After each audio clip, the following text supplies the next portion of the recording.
From downtown, this is Tim Kitzer from NBA Jam, and you're listening to NintenDomain Podcast. Boom shakalaka! This week on NintenDomain, we have Hugh here from Retro Game Club and Nerd Noise Radio. And, at least we still got Nintendo music, right? That is right, yes. I mean, we don't have Shuffle, but we have Nintendo music. All this time I was hunting, I didn't realize it was me who was the monster. Yeah, at least there's Nintendo music.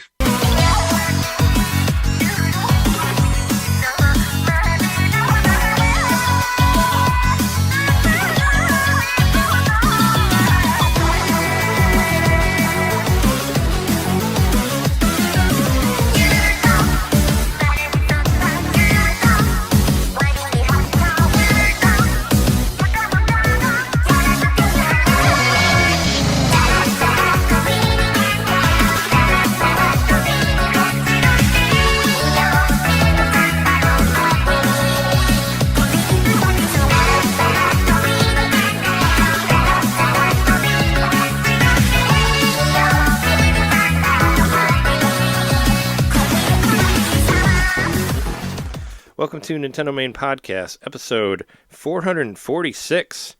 Your place to hear Nintendo fans talk about Nintendo music and Ys games and lots of other stuff. And we are your hosts. I'm Trey, Substory, Overstory Johnson. I'm Jeremy, working to Wii Tunes Mikowski. I'm John, remains hopeful knitter. And this week we have an extra special guest. Yeah, Hugh, no relation, Johnson. Yeah, I was going to say we're like cousins or something, right? Yeah. Because we got the same last name. I am not related to anybody else named Johnson on Earth, I believe. Wow, that's We finally got you two together, the last two Johnsons. Yeah. There's only two of us, right? Yeah. No, Hugh, it's been a long time coming. I remember I've listened to you on Nerd Noise Radio with John Wedgeworth, and John's been on our show a few times, and he's talked about you a lot. And I remember, what was it, 2020 or 2021 or whenever like Ys 9 came to Switch. I remember we kind of both made Falcom music playlists like without knowing of each other, like at the same time, and had similar songs in there and all that. And I remember I was always like, oh, I need to have you on at some point to talk about Ys because I'm kind of like newer like Ys fan. Like I kind of fell in love with it from like Ys 8, but I felt like you knew more about like the history of the series and Falcom in general and all that fun stuff. So I always wanted to, kind of dive into stuff that I don't know like as much, Oh yeah, that sort of thing. And of course, we recorded this after whatever happened with the election and all that. So we're still trying to I'm trying to stay in good spirits because I like this show and it's a positive thing for me. So, but I don't really want to talk about whatever happened or whatever. So, yeah, I mean, just briefly touch on it. That was my sort of modus operandi for today. Just put my foot forward, do something. I buried myself into busy work. I did my budget. I found that therapeutic. Just like looking at numbers and crunching numbers and all that, and then decided to hang out with my buddy Rich today. We went out. We went to the state park in the neighborhood. Just walked around. Touch grass, as they say. And that was the solution. Just keep moving forward. And this is part of that too, doing the podcast. For sure. I mean, last night I was just I had drinks with Jess and they fell asleep, and I was just kind of like, I was just too depressed to drink. I was like too depressed to drink and too depressed to eat, and I just didn't know like what to do with myself. So I was actually surprised you didn't. Yeah, you didn't reach out or anything. I actually, I checked the Slack a bunch of times, and I didn't see that you had posted on that until after. So I'm sorry about that. But also, I was kind of like, I felt really. Well, no, it wasn't like I felt. I don't know. Usually, you reach out about this kind of stuff. I just felt really like I just didn't know what to do with myself. I was like without energy. So I just kind of just played Yakuza because that game is. I know it well enough where I can kind of just throw myself into it and sort of lose Soothe myself your weary in that brain. way. So, and I can pretend that I live in a better country, that sort of thing. And go and do karaoke and go bowling and whatever, and kill people with motorcycles and whatnot. So do all that. But I'm still very much looking forward to this episode because, like I said, I wanted to talk about Ys and all that. So why don't we start off the show as we normally do and talk about games we got and games that we've been playing. And Hugh, why don't you start off and tell us what you've been doing? And it does, like I said, it doesn't all need to be Falcom stuff, but I'm interested in what you do for your show, and you can talk about your show as well if you want to, and just let us Oh. know, that sort of thing, if you'd like. Yeah, I guess I can talk about my other podcast too. I'll start playing because I said you don't want to talk about all Falcom stuff, but I am.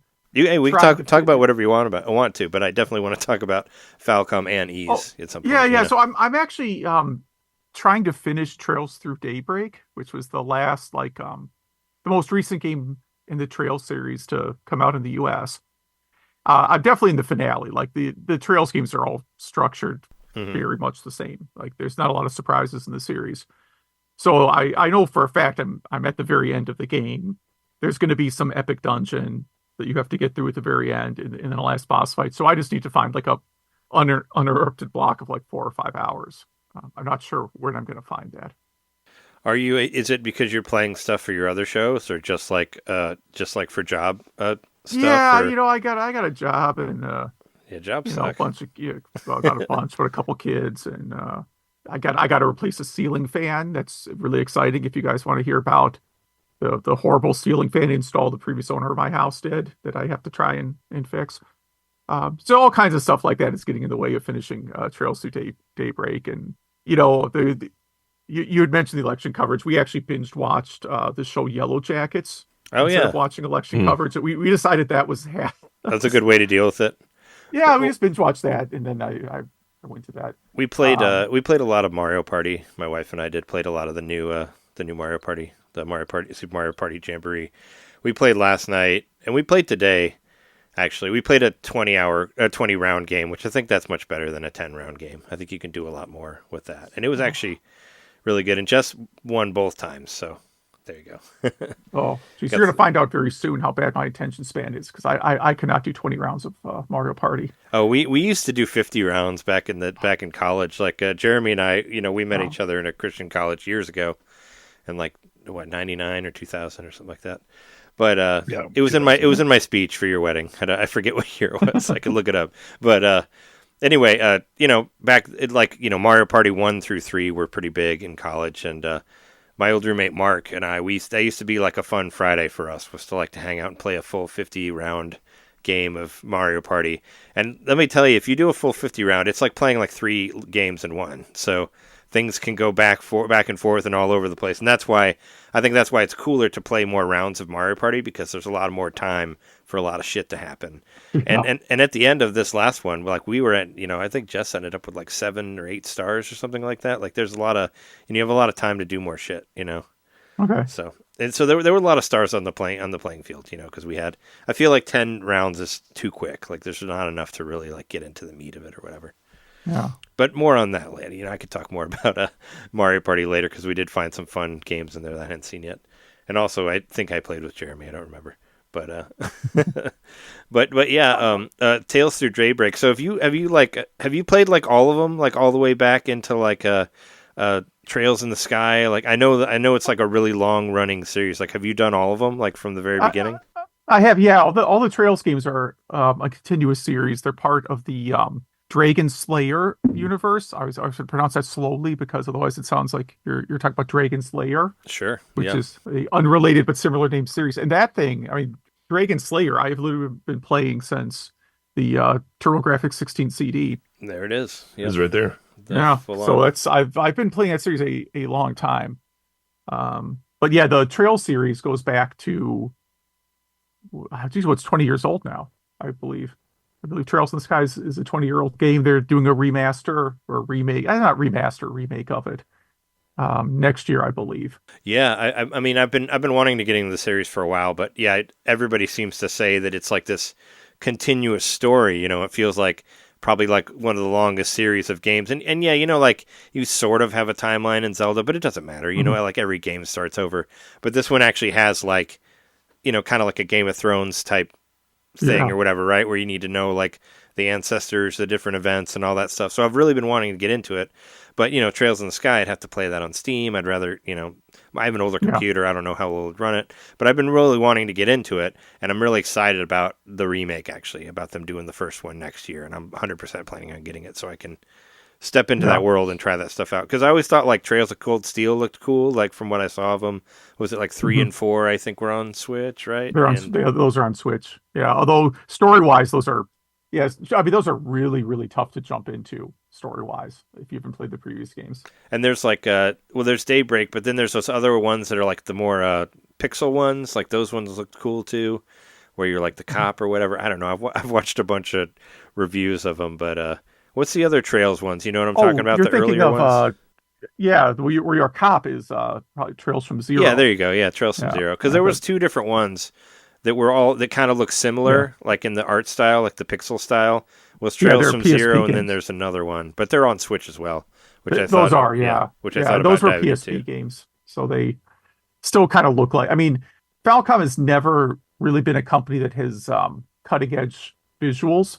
So like their PSP games, you could argue they look like maybe PS1 games or possibly even Super Nintendo games at times. But that's just their style. I mean, they very rarely. I'm talking about an instance where they made a game that was like utilizing the max capabilities of the hardware it was on. Oh yeah, That's the big difference. Like I played. I'm gonna get the name wrong. Final Fantasy VII Rebirth. Is it right? The second one, the one that came out this The second year? one, the one that came out this year. Yeah, that's Rebirth. Yeah, and like comparing that to Trails Through Daybreak is just like it's just a total night and day difference. Because like the Final Fantasy VII Rebirth, definitely, triple A visuals, all that stuff, but it is so annoying. I've heard it. I've heard it's kind of back and forth. Like it's got some parts that really shine, but also there's some stupid. I mean, the original one had stupid mini games too, though. I don't know. I'm not a huge fan of the original Final Fantasy VII. I think I was. I don't know. Maybe I was too old to. Well, also I didn't play it. Like I had a 64, so I didn't have a PlayStation when it came out. But when I got a PS3, I played it on Virtual Console, and I played it all the way through the end. And honestly, it was kind of meh after I finally played. And it was hyped up for so long to me, And by the time I got through it, I was like, this Cloud guy kind of sucks. But And then what I've been playing this week, Metroid Fusion. So nice. I have because I'm a giant nerd. I have a spreadsheet of my video game backlog, games that I want to play. And Metroid Fusion has been on there a long time, and it's really expensive to buy. And I'm like, wait a minute, isn't this just on the Switch Online? Like, why am I thinking about buying this thing? Yeah. And sure enough, it's on the Game Boy Advance collection. And I don't know, I don't think I'm halfway through it yet. But I've been playing that, maybe 30, 40-minute blocks when I get a chance. It's nice on the Switch because it has the rewind feature. And I used to be really great at action games. Now I am not great at action games. So it's definitely appreciated when you can rewind, because there's some enemies that game that you just lightly tap them and you lose a whole energy tank. Yeah. I find I don't have the patience to play a lot of those games if the option is there to rewind. Yeah. I mean, I think Fusion too, like, has kind of I love Fusion, don't get me wrong. I'm not trying to talk against it, but I do think it kind of has its own like clunkiness to it too, like within some of the controls. Like it's not as smooth as like Dread was. Like I feel like Dread was a lot smoother, like how, but some of just the clunkiness of like when you're getting chased by the SAX and you have to like turn into a ball at a certain point, but you have to do it like so quickly, but some of it's clunky, and you know what I mean. So it's good to have that rewind ability, because it can get very annoying. Yeah. That's gaming wise, that's pretty much what I have going on. For Retro Game Club, I've been playing a little bit of Kid Icarus, but I've been playing the version on Switch Online where you start with all the gear, so you can play through the whole game in like 2 hours. Oh, very nice. The special, or whatever, right? One. The special edition, special. or something they call it. Special edition. Yeah. I've tried the original Kid Icarus many times, and I don't do very well. But what was it? The 3D one? I get through the first dungeon pretty quick. Yeah. The 3D one on 3DS, I think, was the one that I played the farthest in. Okay. But what was it on the NES? What was the fucking NES Champion Edition or whatever? The one Championships edition. The NES Championships that came out for Switch. There was a lot of Kid Icarus stuff in there, and they do actually have you like go through like an entire dungeon. Chunk of levels now because of that. Yeah, and it was on. I believe it was on NES Remix also. When I was like 15, when that game was new, when I was like 15 or whatever, I could play through it probably blindfolded. Now though, I need the help. Yeah, it was. I played more of Metroid 1 at that time. You know, I got pretty good at that one, and I can still get through it like the NES one. I still need like a map, but I can still get through it without, you know, I can still complete it and all that stuff. Yeah, in Kid Icarus, you don't really need a map. Except for the dungeons. So for a retro game club, is it like do you go like chapter by chapter then, like where like each episode is dedicated to a different part of the game, or like how does the show? No, we just go? each pick a game we record about every 2 weeks, and we each pick a game. Usually, we try to pick a game that we can, you know, get the gist of in over 2 weeks. We don't usually pick very long games. Sometimes I mess up and pick a really long game, but usually we tend to pick shorter games. I pick a lot of arcade conversions. That was when I started that show. I was really on a big arcade conversion kick. And I think I mentioned that before we started recording, how I'm looking forward to this new Atari 7800 Plus system, or whatever they're calling it, which is, you know, where you can play Atari 7800 cartridges on the console and has an HDMI connection. You don't have to have an old school hookup. And I just want that because I'm a big fan of 7800 arcade ports. That's one of my... If that's a genre, 7800 arcade port is a genre. That's one of my favorite genres. Thanks. I'm not familiar with all the different Ataris. Like, is it the 7800? Is that one of the better ones? Does it still look all super blocky, or what? Or was that the last one they did? That's the one that had it was like basically like a PC, right? No, I mean, it was maybe hardware wise a little similar to the XC, but it was just a more powerful 2600. It was backwards compatible with the 2600. Okay. No, now I know what you're talking about. I was saying, did it do arcade ports like well, like kind of like how the Neo Geo would, or I mean, is that why you like them, or is it just no? They're low. Well, no, they don't look as good. Yeah. But they're, how do I put it? They're just more fun. Like arcade games are sort of designed to, you know, take as many quarters as they can from you. And on the 7800, they just made a lot of these games a little faster paced and a little bit easier, which is weird. It doesn't sound like those two things together would work well, but really they're just a lot easier. And you can sit down and you can put in something like Food Fight or Donkey Kong. I mean, yes, this system technically competed against the NES, and it had Donkey Kong. Is it an 8-bit system? It is. Okay. Yeah, it's an 8-bit system. It came out. So it was developed before the NES, but I think released after the NES. You'd have to double check that timeline. It was like development hell and all that. It's, if I remember correctly. Yeah, it was more like Atari hell. Like Atari got sold to the founder of Commodore, and he wasn't interested in the video game market. He wanted to kind of pivot Atari to being a computer company. And then when the NES got really popular, someone at Atari reminded him, "Oh, you know, we built this other system, you know, as the successor to the 2600." And then they released that as like a competitor to the NES, but it was now technology that was, I don't know, 2 or 3 years older than the NES. I've been the one on our show who got, I think, most into Atari 50. Yeah. And I got the DLC, and looking forward to the new DLC, which actually comes out next week on the 8th. No, it comes out on the 8th. Oh, this week. Oh, yep. Oh, the 8th is like soon. Yeah. Soon. In 2 days. That's Friday. But I can agree with what you mentioned, that they had a few of the arcade ports on that game.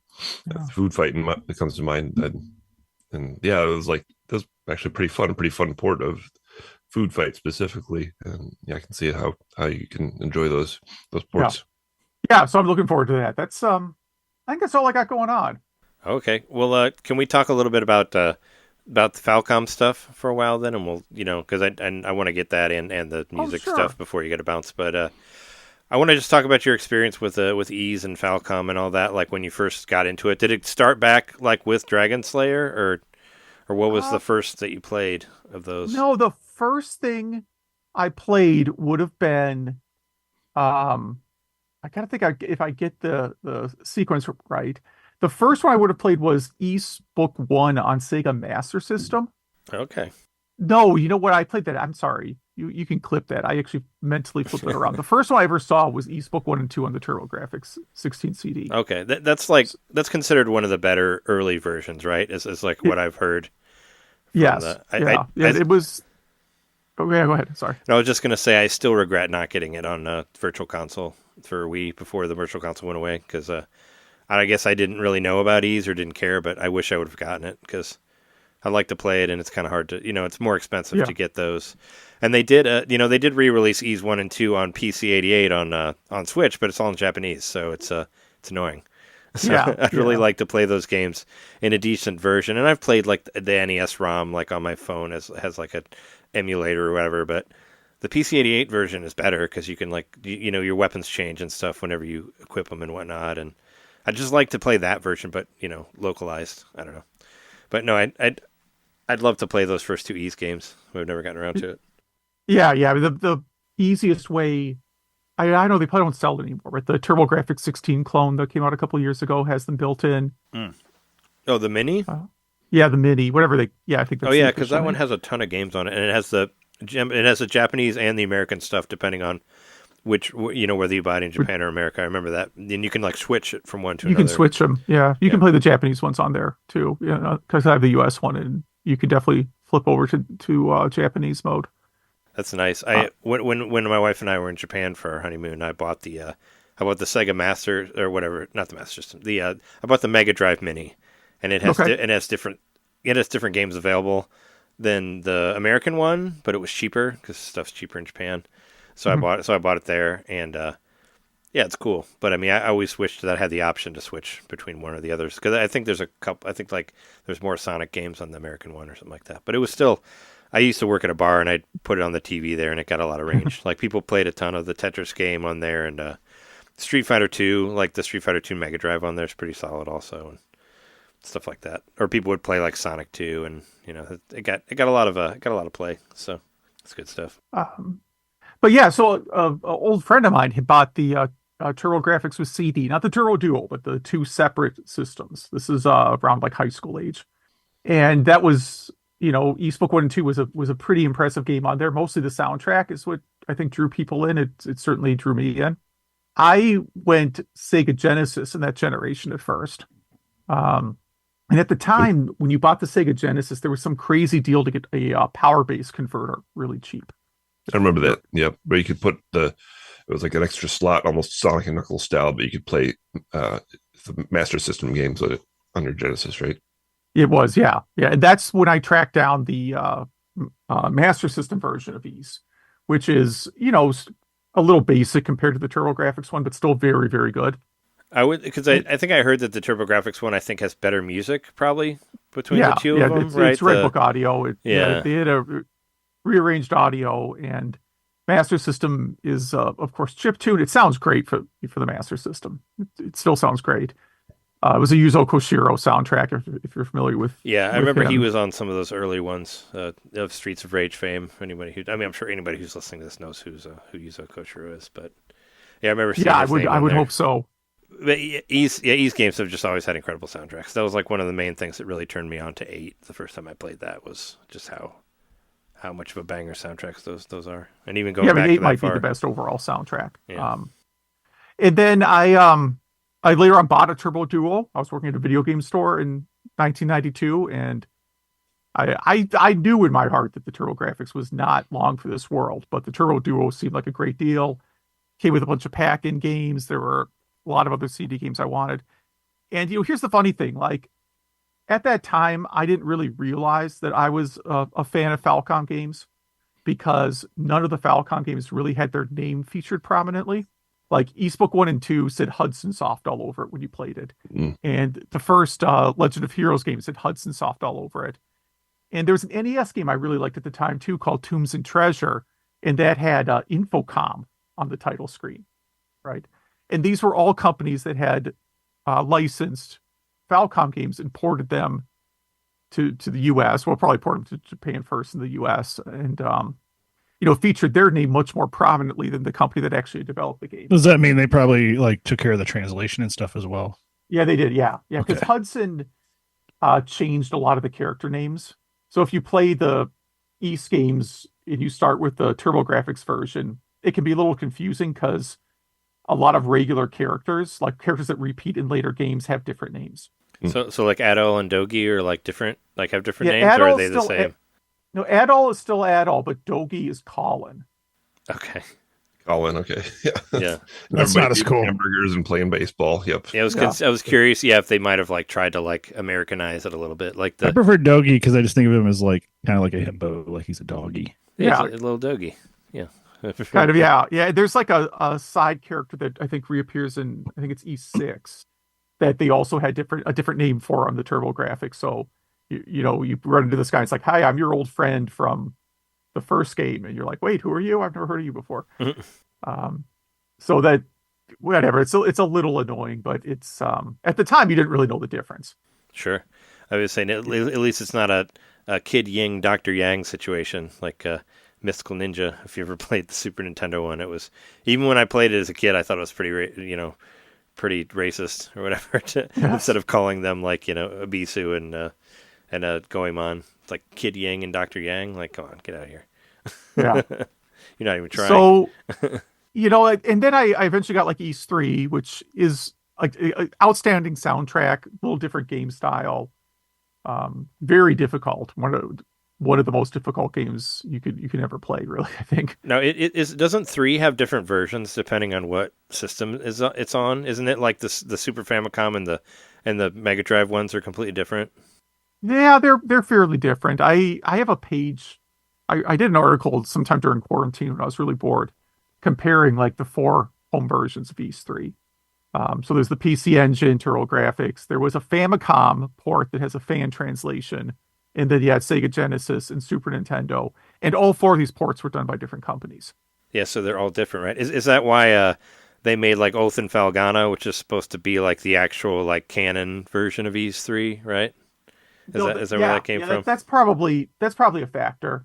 Yeah, I'm sure. I don't know the exact reason why they did that, but that would be certainly a factor. I know the East 4 remake was because Falcom didn't develop East 4 themselves. They had a story and a soundtrack and licensed it out to 2 different developers who did went different directions with it.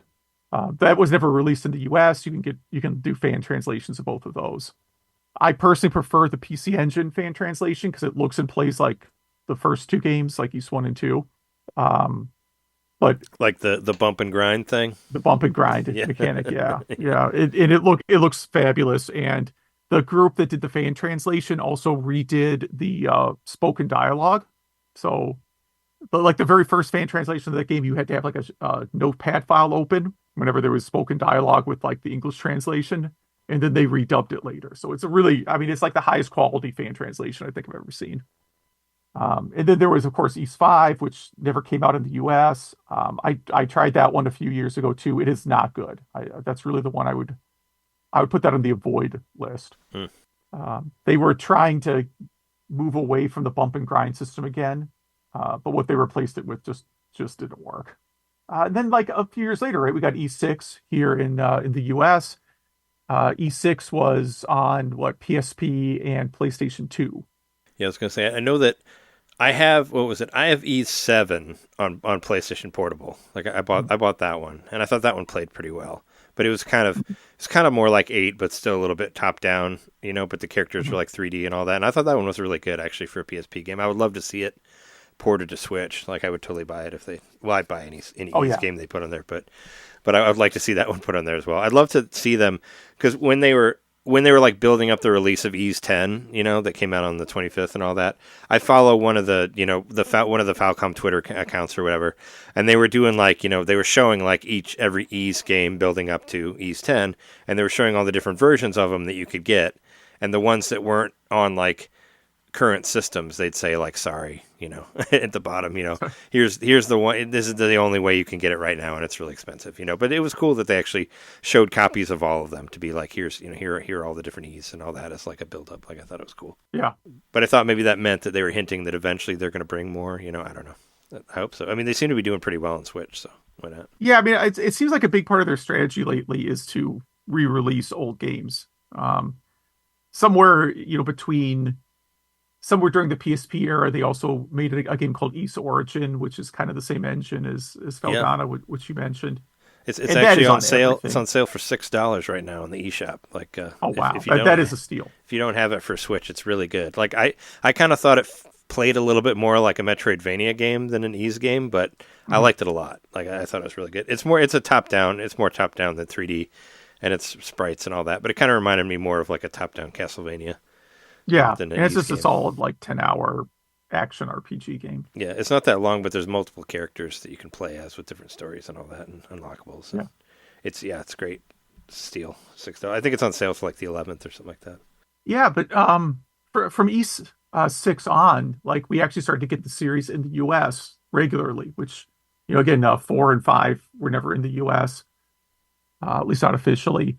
So, you know, 7 was a PSP game, 8 was a Vita game, but I'm sure everyone has actually played it on something newer. The Vita version doesn't have all the content that is in like the PS4, Switch, and Steam versions.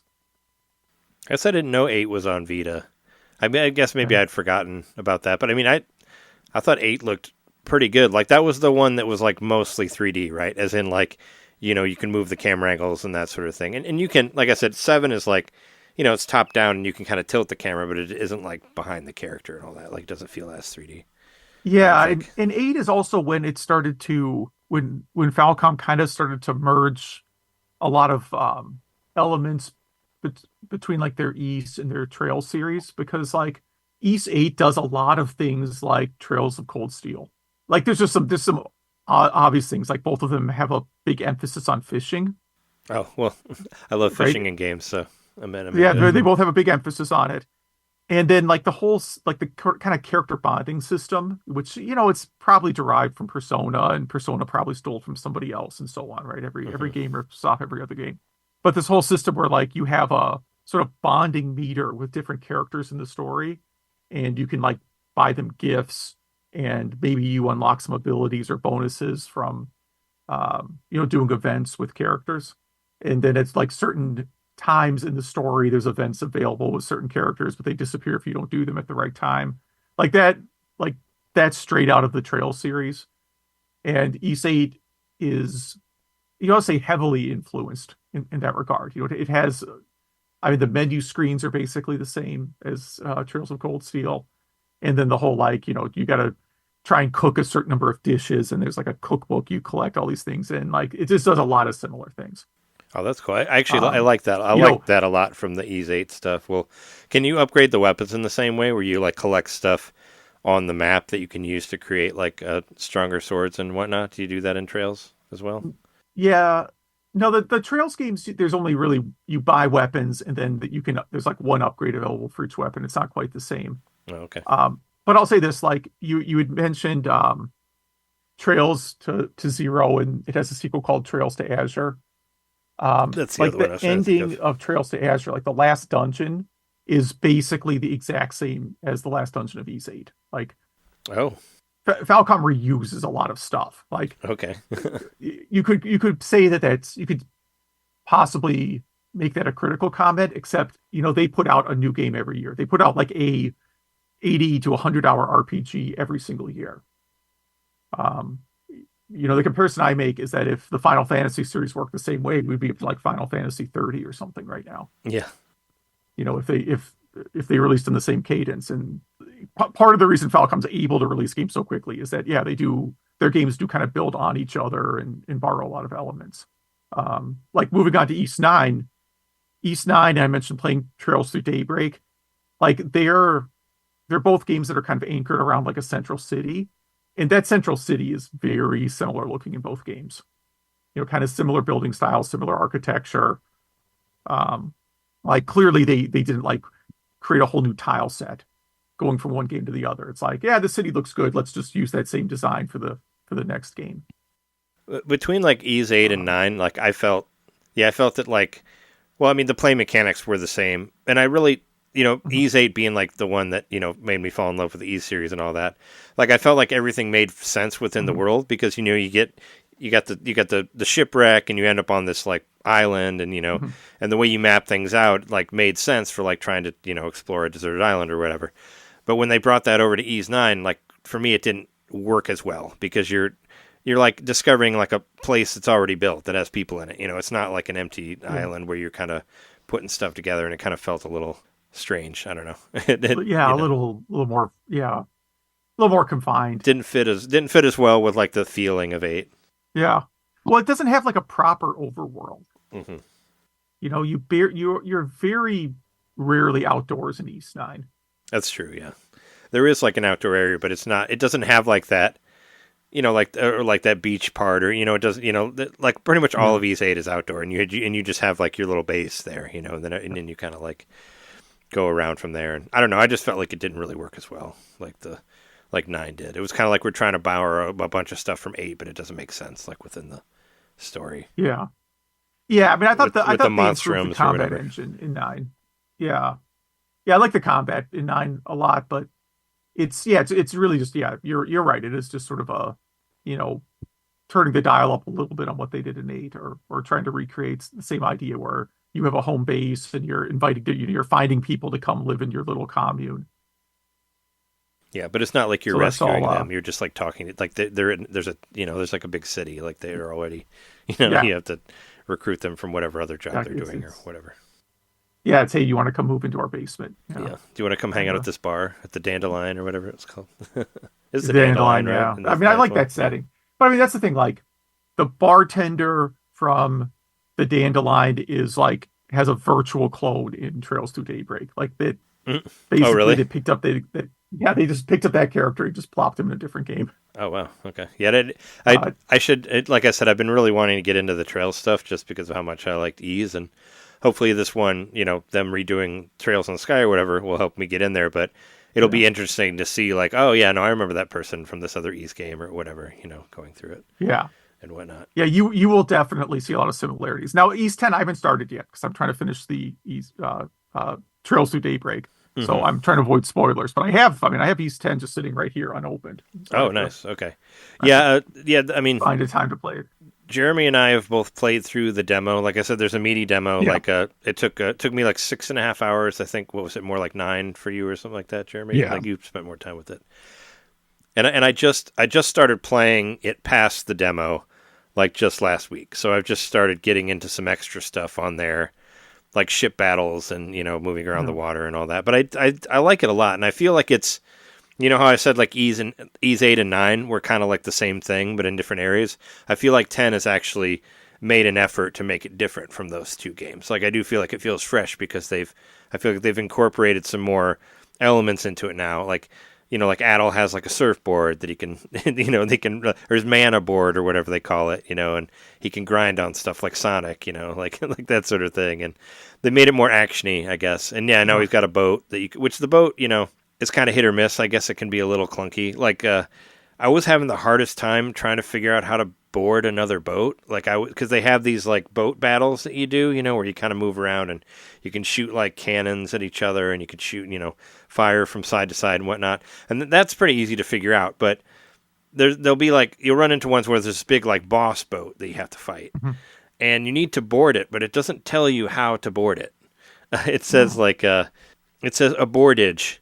Is what it'll say. So every boss character in Ease 10 has like this guard or whatever with these shields where you have to knock down all these shields before they get like stunned, and then you can start doing damage on them. You don't do any damage until you knock all the shields down. But you do the same thing for the boat, but you have to knock all the shields down and then the boat gets stunned and then you have to board the boat. But it never told me like how to board the boat. It kept telling me to hit L, and if you hit L, you're like, your boat boosts, so you'll boost away from the ship. But I found out later. Exact same thing happened to me. Yeah. Yeah, I found out later. Did you figure it out then? Because you have to boost into the ship. Yeah. You have to directly ram the ship that you're trying to board, and that's how you do it. And I'm like, and then it gave a button fuck? prompt. I thought. Yeah, but the button prompt was to boost, and all it did was shoot me out of the circle, and then I had to start the fight all over again. That's basically what happened to me. Like it didn't automatically go in there. You have to run directly in the ship. Yeah, see, I'm so dumb at this point in life that when a game tells me press L, I have to sit and be like, wait, do they want the shoulder button or do I press left? Like I will literally, I can't even tell you how many times. Well, there's also two shoulder buttons called L. That gets me confused sometimes. Well, yeah, there's ZL and regular L on Switch, or there's L1 and L2, or there's RB and RT or whatever the fuck on Xbox. Yeah, Arby's, Hardee's. Yeah, I got it. This is why I got to get that 7800 clone, man. I need to simplify. I need things to plug. But no, yeah, that's on that boat thing, like it was telling me to hit L, and like I said, I did, and it didn't do anything, and I was just like losing my fucking mind. Like I was like looking online, I was like, how the fuck do you board these boats? Like what the fuck am I doing wrong? And yeah, and then accidentally I ran into the other boat, and it's like, oh, okay, now you can fight the people on the boat, and then you have to do like, kind of similar to like Ease and 9, where you do like a wave of enemies, and when you beat them, you automatically get the boat, and that sort of thing. But yeah, I know I think that you'll enjoy it. I like it a lot. Like I like Ease 8 a lot, but I did not like. I mean, 9 was fine, but I never beat it all the way through. It wasn't my favorite, but I definitely like 10 better than 9. I don't know if it's I don't know if it's better than 8 yet, but I do like it a lot. And it plays really well on Switch. From what I heard, they actually developed it for Switch first because of how well 8 and 9 sold on Switch. So Falcom kind of got a little more focused on that, and then kind of upraised it for other stuff. It was the first game they developed natively for a Nintendo system, maybe ever. I was gonna say since I guess they didn't even like Ease 1 was like PC-88, right? Like originally. Yeah, those were all. Everything was a port. They've always relied on other companies to port things for them. So I don't think they have ever. Yeah, I mean, because they skipped like DS. I mean, there is an East game on DS. I wouldn't recommend playing it, but there is one. Is it? I would guess it's probably Japan only. Did it come out? No, no, it's here in the US. I'm looking at my copy on the shelf right now. Oh shit! It's a remake of East 1 and 2. Oh, okay. I do remember that being on and DS. It's not it doesn't adapt well to the DS. I didn't really care for that one that much. So it's not like a port of the PC Engine version or anything like that. No, it's a port of the Windows 98 remake called East Eternal. Oh, okay. Interesting.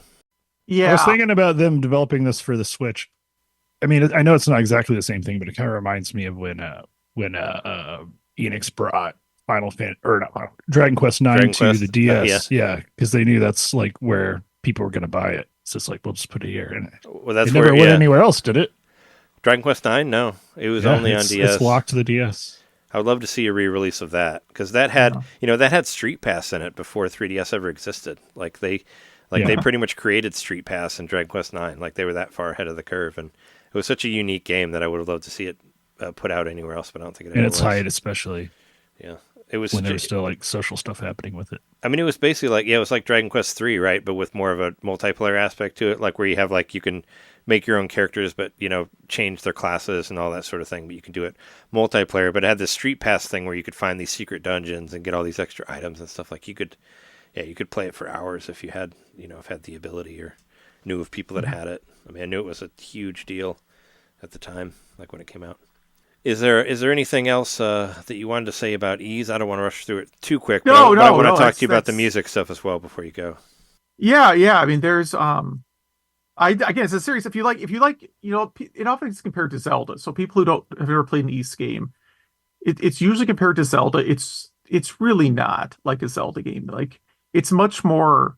It's weird because it's both more action focused and more story focused than a Zelda game. And I a huge fan of the Zelda series. You can see the background. I got a bunch of Zelda stuff. I got a Zelda kite up on the ceiling. Like I got all kinds of crazy Zelda stuff. Wearing a Link shirt right now too. We're literally wearing a Link shirt as we speak.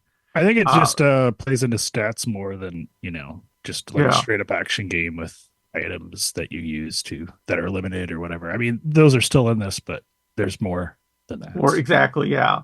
The Zelda games are more about, like you said, like about collecting items that have abilities that you need to solve puzzles. The East games, there's usually not a lot of puzzle solving. It's more straight action. But especially in the later games, there's a lot of story. I mean, East 9, maybe that's what turned you off on the game a little bit. East 9 is a lot. Like there's a lot. You got to play that game a good 4 hours before. Yeah. It's not that I didn't exposition. Yeah, it's not that I didn't like it. I just didn't finish it, I guess. Yeah. It didn't stay with me as much. Like Ease 8, I fucking streamed that whole game. It was so stupid. I played the whole thing online and recorded all of it, but I made it all the way through, And when Ease 8 came out, there was like this game and like 2 other RPGs that I got, and the other ones kind of like fell by the wayside, and it was just Ease 8 like all day. So, I love the name. Really, it's got it's such a funny name. Like not funny, but it's it sounds like Donna. To me it sounds like a Castlevania game title, not like an RPG. Told you the Lacrimosa was the destruction of Earth or of the world or whatever. It ended up being Yeah, I a lot know, more. but it's got that Castlevania feeling to it. It was like it Aria had Sorrow, Lacrimosa of Diana. It was kind of like what was it? It's like a video game version of Your Name, the anime movie. It's somewhat because you switch back and forth bodies with Donna and all that later, and change timelines and whatnot. So and then the other recommendation is Falcom also has this game Tokyo Xanadu, which is that like just came out. I remember that Switch. movie Xanadu. Yeah, it's so that's like that game came out between Trails of Cold Steel 2 and Ys 8, and it's like a prototype of the Ys 8 game engine. When you read online, like people seem to not like that game very much. I always liked it a lot. I thought it was a lot of fun, but I guess like it's a hybrid. It's really like a true hybrid of like the Trails and the Ys games, and maybe it just doesn't do enough of either one of those for people to like it. I don't know. Like the combat is kind of simplified compared to Ys 8, and there is a lot of story. So if you don't like exposition, you probably won't like the game. Do you feel like it's a missing link kind of thing, or do you think it happened late enough in the history of the two series that it's just like a novelty? Well, what it feels like a fan game to the two series. Okay. Like some person not working for Falcom decided to make a fan game about these two series. That's what it feels like. It's like slash fiction, but yeah, a little more tame. Yeah, because it's by the people that made the game, so it's like like that's really what it comes across as, a giant fan game. It has some ties to Fax Xanadu, right? Like that's what I heard. Yeah, like, just a little bit in its style, but not like within story. But it is kind of sort of connected to it. Yeah, in the early days, Falcom had a couple of series. They had Dragon Slayer series, which is what Trails was based on. They had a series called Xanadu, and they had Ys. And it was all about who was the lead developer. And so for those who don't know, Xanadu's like kind of plays like Zelda 2, like that sort of style of side-scrolling action. Doesn't that have bump and grind too, with Xanadu, or not? No, it's more You're thinking like of the movie. No, no, I've never seen the movie. I think I'm mixing it up with Hide Light, but I thought it was similar to Hide Light, which also plays like each one is similar to Hide Light. Yeah.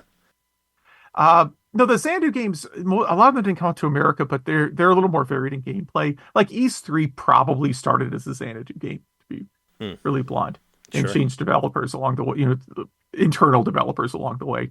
That makes sense. Reskinned, yeah. But Fax Xanadu is, I don't believe Falcom actually developed that game. I believe that was a licensed deal. Not Hudson. Who made that? Was it Hudson or I probably have a copy of it right over here somewhere. But it's called that because it's supposed to be like like it's supposed to be on Famicom. Famicom Xanadu. Xanadu. Like Advance Wars and Famicom Wars and that sort of thing, right? Where the name. Yeah, and it's a good NES game. It's weird. It's a really weird game. Like if you have a copy of it on the NES, by all means play it. But it's like the monsters in it are all very weird, and then the way your character moves, like he builds up speed as he walks, if that makes sense. Mm-hmm. I guess like I'm playing Metroid Fusion, so I guess it's kind of like that too. It reminded me of have you played Battle of Olympus? Like that? They feel very similar. Very similar. Yes, exactly. Well, let's switch to Nintendo Music because I want to talk to you about it before you need to bounce. I know I am like very close to passing out. That's what I'm saying. I know you need to go in a minute, but a lot, like I said, a lot of shit has happened. Like even past even this, but Nintendo Music actually it happened last week. We talked about it first dropping. It's available to anybody who has Nintendo Switch Online.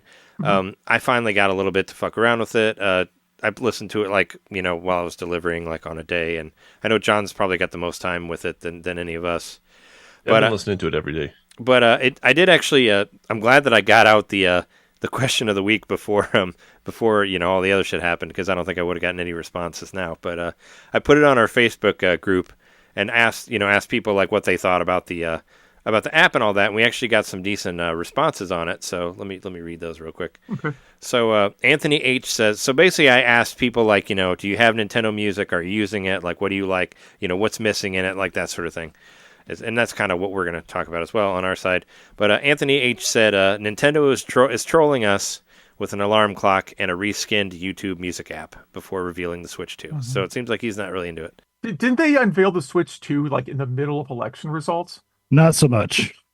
Just a joke, of course, but they said it would be backwards compatible, is what they said. Oh, and there was because there was like a big business meeting thing, right? They were talking about their whatever they do, their investors meeting, or there was a bunch of stuff showing like how well others, how well systems had done on how well franchises had done on Switch versus Wii U, which a lot more people have Switches than Wii U's. It's kind of obvious there. Of course, they're actually going to formally announce it during the fourth quarter of the Super Bowl. Yeah. St. John from Nerd Noise Radio said as well, said that he wanted to see the Wii U system menu song and the Wii U 3DS eShop music, which that was always different depending on what time it is. So, because I know sometimes they had stuff from Zelda in there and they would do different stuff. I mean, I miss just like there's got to be eShop music in general, so it'd be nice to see, because we have the Wii Shop song on there, but it doesn't have any of the Wii U menu stuff, so that would be cool. Joel D said Kirby's Epic Yarn is a no-brainer, like that. I would like to hear more Kirby stuff on there. Was it Kirby Star Allies is like my least favorite Kirby game on Switch, and that's on there. But I was like, they should have put the Forgotten Land on there. That is a much better soundtrack, and that's a much better game too. But yeah. And Hutch said on Twitter, came looking for Xenoblade, left disappointed. Also, no Persona. And he said, are only things purely Nintendo going to be available? And that's my seems to be the case. That's my guess. So on the subject of Persona, I would say maybe we'll see Tokyo Mirage Sessions Sharp FE on there, because that was like has Mirage Sessions been on any other platform? No, because it has Fire Emblem characters in it and it's produced by that's Nintendo. Right. I didn't think about that. It's an exclusive. That's what the FE stands for. So yeah, you're right. It's like Persona, but instead of summoning Personas, you're summoning classic Fire Emblem characters to fight like beside Roy you. and Mars. That's the way it works. Yeah. Like stuff like that. So I would see, and that was all about Japanese idols. So there's a lot of really cool, J-pop songs in there. So that would be a great thing to be added on there. Yep. And also Daniel T from Smashing Theory said, really loving all the quality of life stuff in the app, to be honest. But I'm hoping Nintendo will credit the composers in a future update. Yes, please. Yeah. Like that's really. I have like a Bluetooth. My car has Bluetooth in it, so when I play my phone through the car, it'll show you like what the track is, like what the artist is, and all that. And when you play the Nintendo app through it, it says no name for the artist every time, and it's so sad to see that they're not like saying any. There's even like a Twitter account that actually started making specific playlists that have that all cater to like specific like composers. So like you can. Because you can share playlists, back and forth. So you can click on a thing. It's like, all right, here's all the David Wise music. Here's all the Koji Kondo stuff. Like here's, like where they've actually been categorizing it to where you can know who actually did these songs instead of just shouldn't be somebody's throwing them out as songs. I think of like a YouTube video where you go in and like you go into the description and then it's got like a for one, it'll have like credits, but it'll also have like, that's you get like a full soundtrack and you go in and like you can click to different points in it. Somebody else had to do that work. It's like, usually, I don't know. If you're putting like a playlist up and stuff, a lot of times it's someone else who posts that. But yeah, I think that's a glaring omission. There's got to be credit. I mean, this is Nintendo's music platform. This is their answer to Spotify. Like they need to credit the artists because. Yeah, are the artists being compensated? That's another thing. Well, too. Nintendo very much treats everything like it's like let's just say of it as this game. I mean, from the company, like out of the building. I mean, if you remember, even like David Weiss didn't get credited for like GK Rap or whatever. Grant Kirkhope. I'm sorry. I apologize. Grant Kirkhope didn't get credit in the Super Mario Brothers movie. Even it said song. It said like song from Donkey Kong 64. Like it did not say like the actual which is so like awful.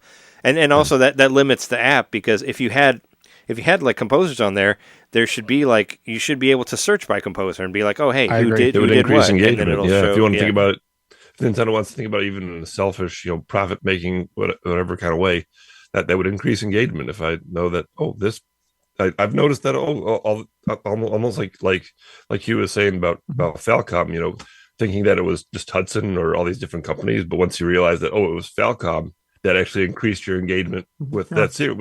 Then you want to track down. It's like knowing a director or whatever. You want to track down the stuff that Falcom engagement. Didn't the person who did Streets of Rage do music for them? He did, yeah, because Falcom doesn't. Falcom does the same thing Konami does. They don't credit individual composers usually. Yeah, that's annoying too, because I bought like the soundtrack for Ys 8, and I have 9 and 10 also, and it says Falcom Music Team or whatever. It doesn't show their names, which is really irritating when people do that. You have to go find so this must be. I mean, is this a Japanese thing? Is this like just the way they handle it, like over there business wise, or? I think so. Yeah. Or is it more about like just owning the rights to it and not wanting to cast versions where they came from? I suspect this is a theory. So if you remember, old NES games did not usually have the developers' credits on either. They usually had pseudonyms. Mm-hmm. Yeah. And a lot of that was to prevent poaching. Okay. Oh, yeah. So people couldn't steal them. So I suspect they are nervous about people stealing their key employees. That's weird at this point. I mean, come on. It is. Yeah. I don't know, man. Like I've worked on a lot of software, and your name, the developer's names. Well, first of all, I don't think I would want my name in any software. I mean, I know back in the day, you think of like the glitch, or not the glitch, the Easter egg in Atari 2600 Adventure, where somebody snuck their name in there, but that's the only way they were going to get credit. Yeah, so it's definitely. I don't know. That's why it seems nefarious, because there's a history of people not getting credit for their work in software. I'm sure in general, but like in video games, that's more what I know about. So in a lot, historically, like that's a thing that's been a problem. Like what Alexei Pachinov didn't even own Tetris he didn't have a stake in Tetris till like the early 90s, I think. Like it's crazy how this stuff happens. It's like comic books too. Like how many stories Stan Lee stole, or like Bob Kane and Bill Finger and all that. If you followed any of that with Batman, like it took forever to get Bill Finger's name on Batman, where he created most of the characters, but he didn't get a credit until way after his death. Until somebody actually looked into. But a lot of those comic writing stuff, you just signed a thing that said like, all my stories are owned by Marvel or DC or whatever. So a lot of people didn't get their credit for it. And all these examples, eventually it gets there. It takes fighting and all that, but at the very end of it, it's just beneficial for both parties, for both the fans, for both the companies, to credit your people who work on these things, because once again it increases engagement and makes people more involved in your product. Mm-hmm. So just there's no harm in it. It's only benefit. Just do that, and then that's my one glaring problem with the app, and then the other would be once again the lack of content on there. I'm already at a point where I'm hearing songs over and over again, and I try different playlists, and there's that same song I just heard again in the other playlist, and there's not enough stuff on there. I believe this is going to be a molasses strip of music, because we already got 2 albums. Because Donkey Kong Country 2 soundtrack came yesterday. Yep. And then today, or maybe it was yesterday, they announced like there's Donkey Kong Country 2 icons for your like Switch menu or whatever. So it's like, well, the game didn't just come out, so that's a little strange. But to me, it seems like they're just going to drip feed us this, because why don't they do that? Like they can. They've got it all already ready to rock, or maybe they don't. Maybe they want to licensing, which I think they want to keep you. They want to keep you like checking back to it. But that won't actually do so, though. You know what I mean? It won't actually keep people engaged, because they'll burn out on it. It's their analogy, I guess. Their only comparable thing is the NSO, which you're talking about a video game. If you drip release 3 video games every other month, whatever, that's better, because you have time to play. It's still bad, but it's a game. Time to play it. I can burn through a song in 2 minutes. And I don't want to hear it all day long. You know what I mean? Mm-hmm. So if they want to do the drip release, whatever, I guess I'm still against that. That's Nintendo's got 40 years of music at this point, thousands and thousands of songs. If they want to do that, I think they have to at least get to a certain benchmark that's like comparable to some corner of Spotify or something, like some category. 20,000 songs. when you get to 20,000 songs and I'm not It'll hearing get songs there, on I repeat or think. whatever, then do the drip release. Release an album every week or something, which I think would be a more appropriate rate.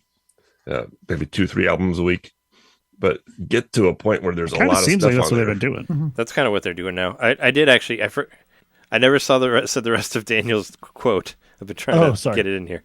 All he said was the credits and composers. But as far as future soundtracks, he said we better get all the Xenoblade soon. I agree.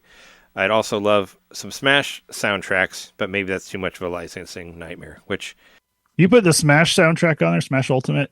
You've got your, you've already like turned into this crazy robust library. That's a lot of it. But what I would like to actually, they've already done this. They already when Smash Brothers came out for Wii U and 3DS, they came out with those discs. With the CDs that had like all the 3DS Smash Brothers music and all the Wii U Smash Brothers music. Put those discs on the app, like they already exist. You already sent them out like through Nintendo Club. Like put them out as like an album. Like put those on there as two different albums because there was the red and the blue version. Those are great, and I don't even think it has like the Final Fantasy or the Castlevania stuff in there because they weren't added yet. It was all mostly Nintendo stuff. But they had really good renditions of like, there's a really good like fast like Bramble Blast song on there that's really good, or there's like this Donkey Kong medley, or they do like the Wii Shop medley. There's all these really cool songs in there, or there's stuff from like Pilot Wings and like the Spirit Tracks, like that level with the train, like the really good song on there. Like there's a lot of really good songs on there that they should do that. But I know Hugh's got not much time left here, so I need to mention one thing. I just wanted to have you talk about your stuff. But I think it's important because it fits in what we're talking about now. Yeah. David Weiss liked my tweet yesterday. Yeah. So I posted. So my Twitter mutual. I guess I can't really say they're my friend because I've never really met them. But my Twitter mutual Curly, he's the drummer for the band Flying Raccoon Suit. Highly recommended. Awesome, like Southern ska band. Lots of awesome brass and stuff. You got to check it out. Anyway, he posted, he just posted like, holy shit, the Donkey Kong Country 2 soundtracks on Nintendo Music today. And I just commented, I was like, Bramble Blast forever. And David Weiss liked that tweet. And I was like, holy shit. And David Weiss will be on our show next week. That person knows that I like their music. Whether or not they forgot about it already, they probably did. But still, that's kind of cool that the creator of that song knew that I liked it and showed that they appreciated it. I liked it. I'm actually friends with David Weiss on Facebook. I should send him a message. And relating back to what we were talking about earlier about the musicians and things being, obscured historically, whatever that was, it seems all the more impressive now because there was a time when you wouldn't have even known that a guy named David Weiss was the one who composed that music. Yeah. And now I might want to play more games that have his music in them. Like that's what you said. It's mutually beneficial.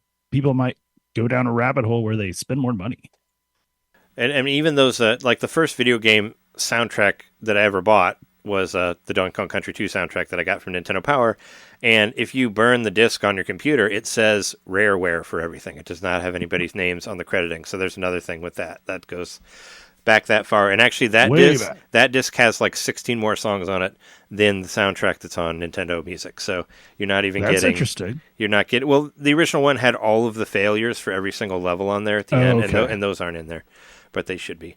But they should. My idea for this episode was, as I was listening to the Nintendo Music app, I wanted to, I was like, well, this is good, but there should be this. So I was like, let's put together a list of like stuff that we really want to be on there.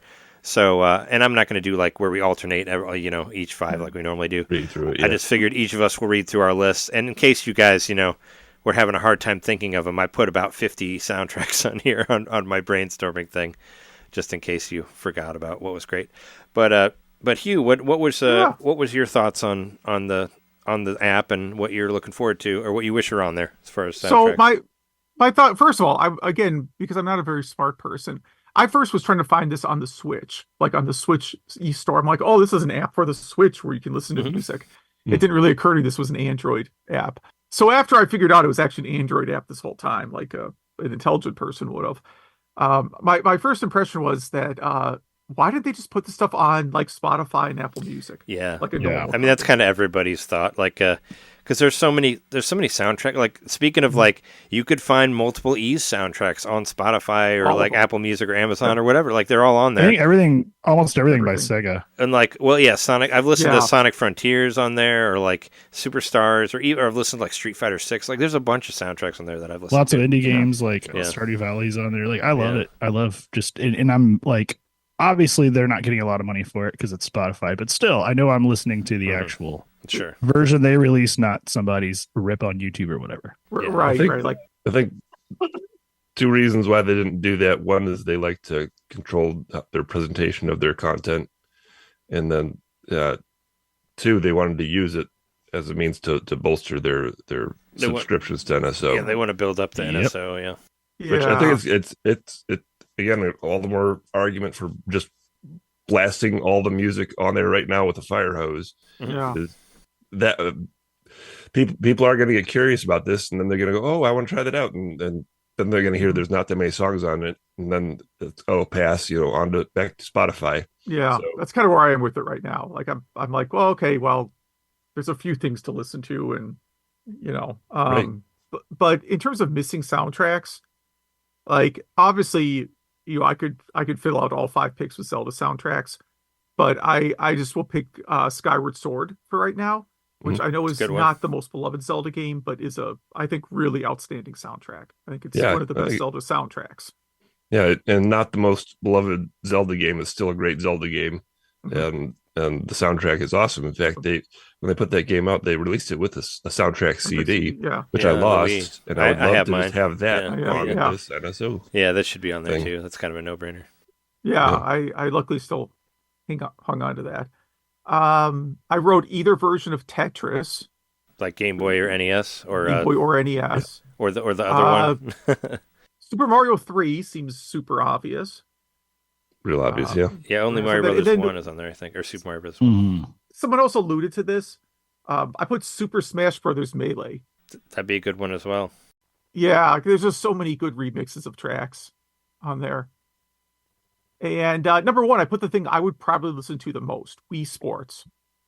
That is that's like you hit it on the background. Wow. No, it's just it's just like Wii channels that's on there. So like there's Wii News. I want to listen to the Wii bowling soundtrack when I'm actually bowling. And there's like Me. Oh yeah. What is it? There's the Me Maker is on there, and there's the Wii Shop channel. But there's not actually Wii Sports. So yeah, I forgot about some of these Wii channels, man. I forgot there was like a news channel. Oh yeah, yeah. It had like the world. Pretty cool. Had like the globe you could spin, and it would show the stacks of I would use that. News depending on like what country you wanted to see the news. I think it was all based off like AP feed, like it was the only source. But... Oh, so has that like not been updated since like 2010? Because if so, I might just switch. I might just switch all my news consumption to the Wii. Yeah. I was like, can you even use it since it can't connect to the internet anymore? Yeah, it's just frozen at some random point when they discontinued it, probably. Yeah, I should try it out. Oh, good. Obama's still president. Like, yeah. People are talking about the Red Ring of Death. This was nice. Yeah. Or whatever, so I was at, and the other one was Weather Channel. Like, I don't know who was using their Wii to get the weather. I did. You can. I did. You did? Okay. Actually, something really cool about that. The cool thing about the Wii Weather Channel is actually, so the Tiger Woods game that came out, the Tiger Woods golf game, you could actually connect it to Wii Weather, and you could make it to where the weather would match whatever the weather was in whatever area you were playing in. So I thought that was really fucking cool. Oh, wow. So that is really cool. So if you were playing golf in a place by you and it was raining outside, it was raining in the game. Like that blew my mind. That actually communicated with the Wii Weather Channel, and I was like, that's cool. I was like, what's it like in Scotland? Let's go play the old fucking golf course there and see. There's a reason why courses are where they are, like that. Yeah. People like that interference from natural shit. But it was fucking cool. I loved it. Who else has got a music list? Oh, I was gonna say, do you need to bounce out? Yeah, I unfortunately have to be up super early tomorrow, so okay. I do feel bad about it, but I have to be up like no problem. You shouldn't feel bad because you were here and you were a great guest. Yeah, you were still here for a good. This was a lot of fun. So let everybody have you back on sometime. Yeah, for sure. I was gonna say, let everybody know again, like where to find you on the internet and all that before you go. Yeah, I mean, you can put a link to my website. I deleted all my social media in 2016, like all of it. Smart. So I literally have nothing. I don't even know. I barely even remember what Twitter is. I will say though, you mentioned David Weiss liking one of your tweets. Like I deleted my Twitter back in 2016, But since you're wearing the AEW hoodie there, I did have the owner of Hood Slam reply to one of my tweets once. Okay.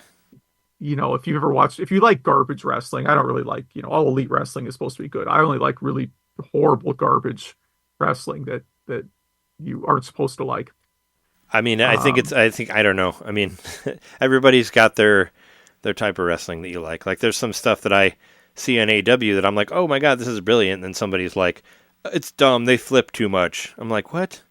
I don't know. Why is everybody angry about flipping? I only watch like Greco-Roman wrestling following the original Greek rules. Yeah, there's this whole thing against like people who like all the flipping that's happening in AEW. I was like, it's a fucking performance. Like, what do you want? I think it looks cool. Like, leave them alone. Well, yeah, it's MLW, right? I mean, yeah, like people are attacking what's his name, Ricochet, because he has a lot of flip moves. But I think he's fucking great. I think he's a great performer. He does a lot of he's definitely a flippy wrestler. Yeah. No, I mean, I'm like, if I want to watch wrestling, I'm like, ooh, I wonder if there's any like 2000 WCW pay-per-views I haven't seen yet. Sure. I watched a bunch of that shit on Peacock because it's all on there because WWE bought all of it and all their stuff's on there. But you can watch like all of the ECW stuff too on there. Like I watched some old Nitro episodes like from when Sting like first appeared like as the Crow Sting and all that. But yeah, that was like a good era. I specifically look for the worst eras of wrestling promotions, like Bash at the Beach 2000 or whatever. That's always known for being some of the worst screw ups and yeah. I don't know why that's what appeals to me so much. Sure. But yeah, I mean, you can put a link to my website. If you search like East 3 version comparison, it probably comes up. I don't know. I don't really like do any search optimization. I don't know. And then Retro Game Club, I'll be on that till the end of the year. I think Rob is going to continue. I don't know. I've talked a little bit about his plans, but I don't know specifically what he's going to do yet. And then Nerd Nose Radio Channel 2, we're also wrapping up the end of this year. I think John is wrapping that whole series up next year as well. So check those out. And then, I don't know, I'm probably going to become a hermit after this and not be online a lot. I'll keep my website's always going to be around. I'm always going to be updating it, but sure. Still got those. I expect to become more of a hermit over time. I'm really working on that. Sure. I mean, looking at your room there, I mean that's a wise choice. I think you got a lot of cool stuff. Got a lot to do. It's an apocalypse bunker of its own type. Yeah. I was definitely prepared for COVID last time. So. Oh yeah, for sure. Whatever whenever next we have to be locked in our homes for weeks at a time, I'll be ready for that too. I suppose. Yeah. What you knows when that'll happen. Make sure I have enough liquor. That's all. All right. Well, thanks for having me, guys. This was a lot of fun. Thanks so much for joining us. Maybe we could do it again in the future. But thanks so much for telling us all about the E's and whatnot. And have a good night. Yeah. Talk to you later. Great night, Hughes. All right. Yep. Thanks. Bye. Bye. All right, and we'll take a break now. Let's take a break, and then we'll come back and talk about the rest of the Wii music and whatever else we've been playing. So, see you later. Nintendo music. Whatever.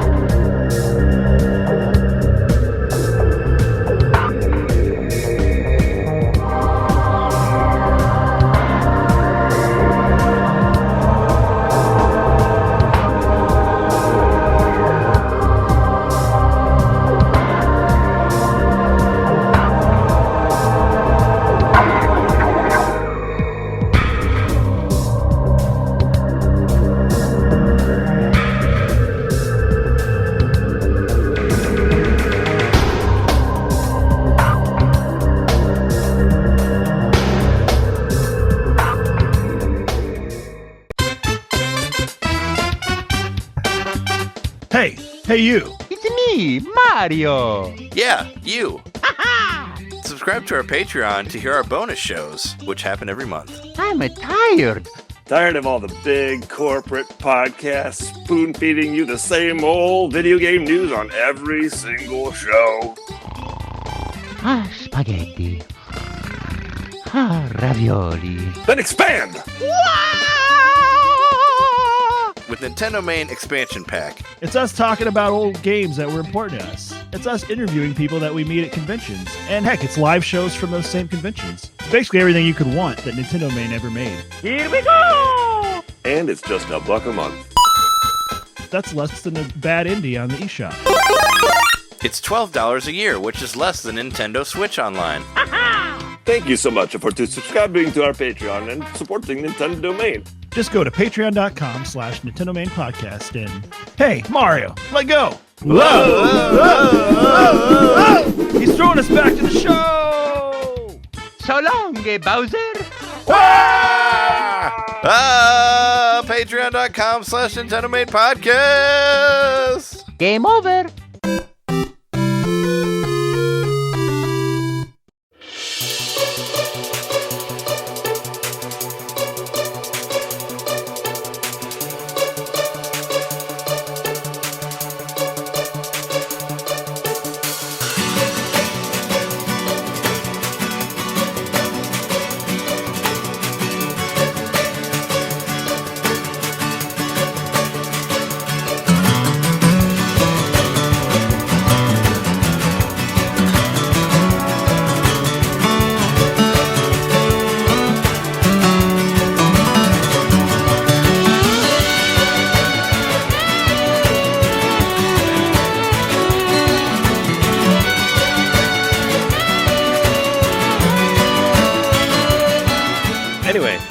Yeah. All right, we're back from the break. And as John said earlier, let's get back to the music. Yeah, we've thanks you for coming on and talk about all your stuff that you're looking forward to and all that. And I guess, and he did say earlier in the, talking about shuffle mode, how it wasn't there, and that was kind of one of my biggest complaints. Like, there is shuffle mode, but you can't shuffle the entire catalog. So it's still like it's like it's limited. So you can shuffle playlists that you make, and I did actually find the ultimate amount. So you can do 2,000 songs, and that's the highest playlist you can do. Because I was like, because I want to shuffle. So if you're going to give me all this Nintendo stuff in there, let me shuffle all of it. So then I can maybe find a song that I wouldn't expect to hear or whatever, instead of just picking a specific thing and playing that, So I wanted that, but you can't do that. So I tried to do a playlist where I could put everything on there, and I was unable to do that because you can only do 2,000 songs. So there's more than that. And I tried another experiment, because I don't know if Spotify does this, but Amazon Music, like if you're listening to something and you don't add anything to your queue, it'll start picking other bands and songs that sound like what you were just listening to. So I thought maybe it would do that, because it does kind of do its own shuffle too through all of the songs that has. Because I was like, well, you could say, well, Spotify doesn't do that. Well, it's like I know Amazon Music does that I have, where it'll kind of try to pick what you're playing last. And I've actually discovered some cool bands that I'd never heard of through that method. So I tested that out on the Nintendo Music app, and once you get through your playlist, it'll either start it over again or just stop playing. Like, it won't go to a song that's similar to the song that you just listened to. And that could be another really cool thing to be in there. Otherwise, it's like, why is that not in there? Kind of like what Pandora would do, like that sort of thing. Where you pick a certain band that you want it to be the middle, but they'll pick other sounds, bands that sound like that. You remember some, doing Pandora stuff back in Koji the Kondo day. radio. Yep. Yeah, like that sort of thing. That would be cool, but you can't do that. And of course, the not crediting the artist, which is awful thing, because you need to, we did our own a Patreon episode, which you can find at patreon.com/NintendoMain podcast, where we talked about our favorite composers. And John was saying that you didn't know the names as well, and maybe a lot of people don't. Like, this could help you learn more. This is an opportunity about the soundtracks and how they're created, and how many maybe you love one soundtrack, or somebody like David Wise, where you'll say oh, I love Donkey Kong, but then you find out that he wrote soundtracks to 100 other rare games for NES. Like I have, where he did all these WrestleMania soundtracks, or Super Glove Ball, and all this other shit. He did so many things, or Nightmare on Elm Street, or all these, stuff before even Donkey Kong, But those will never be on there. I definitely join along with more of the Wii channel stuff, because I was listening to the Wii playlist today at work, and it was great. I even just listened to the home menu, which is 4.5 minutes of ambient bleeps and bloops, and it's I don't know, it was nice the Wii to menu? Be at work, but thinking about video games. Even my coworkers were like, "This is kind of cool," and then I played Donkey Kong Country 2. I had to play that full soundtrack, and I really liked listening to video game music at work instead of Spotify. I could have looked up stuff on Spotify, or I could have played it on YouTube or whatever, but One thing I thought of this isn't no ads, a huge though. thing. No YouTube ads. Right, that's true. One thing I thought of, and it's not even that big of a deal, but just like maybe add a little more visual flair. Like Spotify has this thing where sometimes when you like play a track, it'll do like a little looped video that plays, and it'd be kind of cool if they a had little screensaver kind of thing. yeah, like little dancing characters or something for the game you're playing. Oh, that would be so Nintendo. Yeah, they should do that. Does Spotify do the X-ray thing? Like where it's Amazon Music. I don't think so. Amazon Music does that where like whatever it'll do a thing where you can do like it'll do lyrics as they play, sort of like karaoke style. Yeah, it can do that, but also I want to see that for the KK Slider song. Just beep, Hell boop, yeah. beep, Yeah. boop, boop, beep. it has this thing called X-ray, and I think it's similar to the X-ray that you get like through Amazon, through like the Amazon video app or whatever. But it'll just give you details about the band and when the album was released and like about the songs and all that like while it's playing. And I always like looking at that if you want to hear more info. It's like pop-up video on VH1. Pretty much, yeah. It's like pop-up video, but with no picture. It's just text. It'll just throw you facts about the song or the band or whatever, and that'd be a cool thing that would just be adding more stuff, that they don't have there. As far as soundtracks that are missing, though, I just want more. Yeah, I mean, we've talked about RPGs. Give us some more, like I want to feel let's see. that. Look at my list here. Let's see how many. Super Mario RPG. That one. Yeah. I mean, that was re-released on Switch. It had two. There's the Super Nintendo version and there's the new remix version. That's a Yoko Shimomura soundtrack, which is very, very good. Like, put that on there, or any of the Paper Marios or the Mario and Luigi's. Like, we got new one of those coming out like Mario in an Kart hour needs to be 8 on minutes. there. I guess we have Mario Kart 8. And we have Mario Kart 8, which has a lot, the other which ones, has like a big scope of stuff in I guess there. so. Because there is you do have a couple F-Zero songs, even though they're not, they're covers in the style of the other Mario Kart songs. So they're not actually like the F-Zero songs. Like, they don't sound like, That song helped me out originals. the other day. I was late for work, and then that song came on, and then I was on time. Was it was it Big Blue or Mute City? Blue. Okay. Big Blue. Yep. Yeah, because it's only Big Blue and Mute City, but it's still done like in the style of Mario Kart. It has like the band. It's Right. not The like big band sound. Yeah, it's not like the other ones. And another thing we didn't mention last week, which I didn't even know about, is that you can extend the songs. Like, that's cool. Like, where you can not all of them, but some of them, like you were saying at work, Jeremy. Like, if you really liked listening to the Wii menu, you could extend it to like an hour. Like All the you songs would. that were meant to be played Yeah. endlessly on a loop, you can do that. Yeah, not all of them you can do it, but it's like kind of something you could find on YouTube where people would do like hour-long mixes or something. Like, I thought that was really cool that was included in there. And some of them are like you wouldn't even think like the title screen for Metroid Prime. Like, you could make that an hour if you want to just listen to that. Like that. And actually, that's Metroid Prime is probably my favorite soundtrack out of all the ones that I've listened to. And I didn't listen to that many. I basically kind of try to put like I said, I put a bunch of stuff on a playlist. And then I hit shuffle, and I was actually doing this right after Jeremy and I had hung out Saturday night, so I was kind of hungover, and my shuffle playlist was only playing really, really slow stuff. So I'm like, this is putting me to sleep. I need to switch it up. So I ended up changing it to the Power Up mix, which I thought was pretty good. Actually, I listened That's to the one that I've been all the way listening to through. the most, the Power Up mix. Yeah, so I listened to Put the that Power on in Up, the morning. the Power Up Mood mix, and then I listened to Metroid Prime, and I was like, oh, this is great. And then I tried to listen to the soundtrack to Fire Emblem. And oh my God, that soundtrack is like 10 hours long, and I never made it through all the way. But I kept listening to it, and it just played until I was done working. So serious, I listened to it for like 6 hours, and it was still playing. So it's long. It's a very long soundtrack. So, but it's good. But I didn't get to the other stuff. But right after we voted on Tuesday, Jess was still working, and they're having a book club thing this weekend, and we've been trying to clean the house, and I really wanted to clean the basement. Like, there's been like boxes and shit all over the place.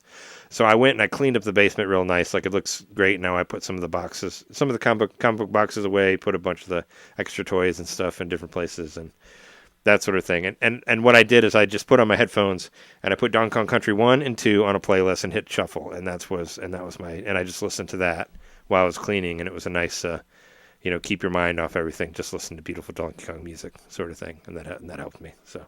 And everything looked nice. I was like, hey, check it out. The downstairs looks the nicest it's looked in a long time. So I cleaned it. It was looking pretty nice the other day when I was there. Yeah, but there were still boxes and shit out. Like, I put all the boxes away. Yeah, I was going to say other than those stupid boxes, but everything else. But I had the little, like, the little robot vacuum was going around, and I was like swiffing behind it, listening to the Donkey Kong. It's like your little Pikmin.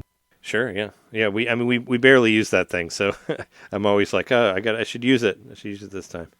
One thing I like about it, I had critiques about how much music is on there, but I do appreciate that they even put the short stuff on there, like the basic, like the 5 second stuff, like Super Mario. When Mario dies, like that's on there. So that to me signifies an intent to eventually put everything. You do that one on for there. 10 hours? Maybe it'll be so depressing. Yeah, that'd be a good one for today. The Fire Emblem soundtrack is actually 3.5 hours, but I didn't make it all the way through. But I was like, it's got to be almost over now, right? And no. Let's get some Castlevania. That'd be nice. Yeah, but that's I'm guessing that I was going for my list. I'm just going for like direct, like Nintendo first party Nintendo stuff, published things. Okay. Because I'm thinking. I felt like it was number one. It was stuff that was within the. Originally I thought it was only stuff that was available on Switch, but we do have we have the Wii Shop stuff and all that, which isn't on Switch. So I wanted it. I thought maybe they were trying to keep it within whatever games you could play through Nintendo Switch Online, but there is there's like Tamagotchi Life and Nintendogs on there, which isn't on Switch. So at least they gave DS like a little bit of love there, but most of the stuff is stuff that you can access from Switch. So I was kind of trying to keep that on my list. On that note, I would like an option to filter organized by system. Like if I want to hear just DS songs, cool, I want to do that. There's definitely a sound to the Super Nintendo. You just have to make a playlist with what's on there. Yeah, it's unfortunate that they don't just offer that option to just click all Super Nintendo songs or all GameCube songs or whatever. That seems like something that would be simple to accomplish. There was one thing that surprised me. I was going to make a title screen playlist, and there's actually already one on there. Like they already made one. Like it's already in the system.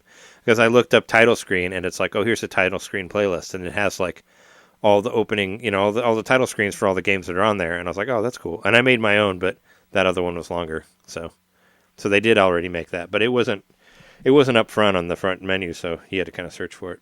But it is in there. If you ever just want to feel unfulfilled, like put on the title screen playlist, you'll feel like you never started anything. I love title screen songs so much though. Like I have so many shirts that I've made off of like the Star Fox title screen. Like we have that shirt, like Jeremy and I both have that shirt, and I just love the way it looks, and I just love the song that's on there. Like title screens are, and I missed when they had demos and stuff. They don't really do demos anymore, but I don't know. Good title screen will get me. Give me a good song, a good like picture there, and Yoshi's Island's the first one I listened to when I got it up and running. Oh, nice. I do want to say, if anybody wants to check it out, if you happen to be listening to this podcast and you don't have a Nintendo Switch Online membership, you can do the 7-day free trial, and then you can use Nintendo Music for those 7 days. Also, if you like Nintendo music and you want to hear other music, you can also get a 7-day trial for patreon.com/NintenDomain podcast and listen to WART Radio, which has a bunch of stuff on there that Nintendo doesn't have for our stuff. So, hey, how about that? Because they don't even know about it. Oh, what I also was going to say, I'm going to promote this website that's not me, but I do pay them $20 a year, and it's totally worth it. But the KH Insiders originally started as a Kingdom Hearts fan site. KH Insider is actually awesome if you actually want to listen to video game music in general. They have like billions and billions of video game soundtracks, and you can download song by song for free. But if you want to download like albums one at a time, you just pay them like $20 a year, and it's totally worth it. I've downloaded so much shit off there, and they put up new soundtracks like literally like a couple months after whatever game comes out. So a lot of this, it's cool that Nintendo has this app now for anybody who hasn't been searching for Nintendo music since the internet was invented, like me. Like it's like a lot of these I have all of them on my computer already. And back in the day, you could some of mine are better. MIDI files that were like not quite the same, but you could find this shit in the mid-90s. Well, when Netflix first started, Netscape, what was it? What was the thing where you steal stuff? Napster. When Napster first started, the first thing I did was look for video game music. That's what you use it for. And going back that far was trying to track down, soundtracks for games. Or when OC Remix came around and they let you download the MIDI files for the original stuff. Like I was more interested in that than the remixes, so I could actually hear that fucking F-Zero soundtrack that's been going in my head for years, I was thinking over the break. I think it's possible that correct me if I'm wrong, but Nintendo might have the largest catalog of unreleased music of any entity out there. Like, I mean, think about it. Like Universal makes movies, right? I don't know They put out. It's not unreleased though. I mean, Nintendo actually releases their soundtracks in Japan for Japanese people. I get that. You mean not for Americans? Like they still have Virgin Megastores there, and you can buy them on CDs in Japan. Easily available in 2024. I think Nintendo has the largest catalog of unreleased music in America. Like that, I get that. Yeah, in general, yep. But you think about like Universal or something, a company that makes movies, like they put out the soundtracks, for movies and, for their entire 80-year history or whatever. Like that stuff's available pretty easily here in this country and throughout the world and everywhere else, but pretty much Japan. Like Nintendo has this huge catalog of music that's just like locked away. And if you want to hear it, you got to play the game. And that's just about it. I mean, back in the 90s, you could buy, like I bought the the Mario Kart 64 soundtrack from Babbage's. Like they had, there was like a bit of it there. Or like you see people with that meme now of like, oh, here's the Diddy Kong Racing CD, but you can't play it because it's shaped weird.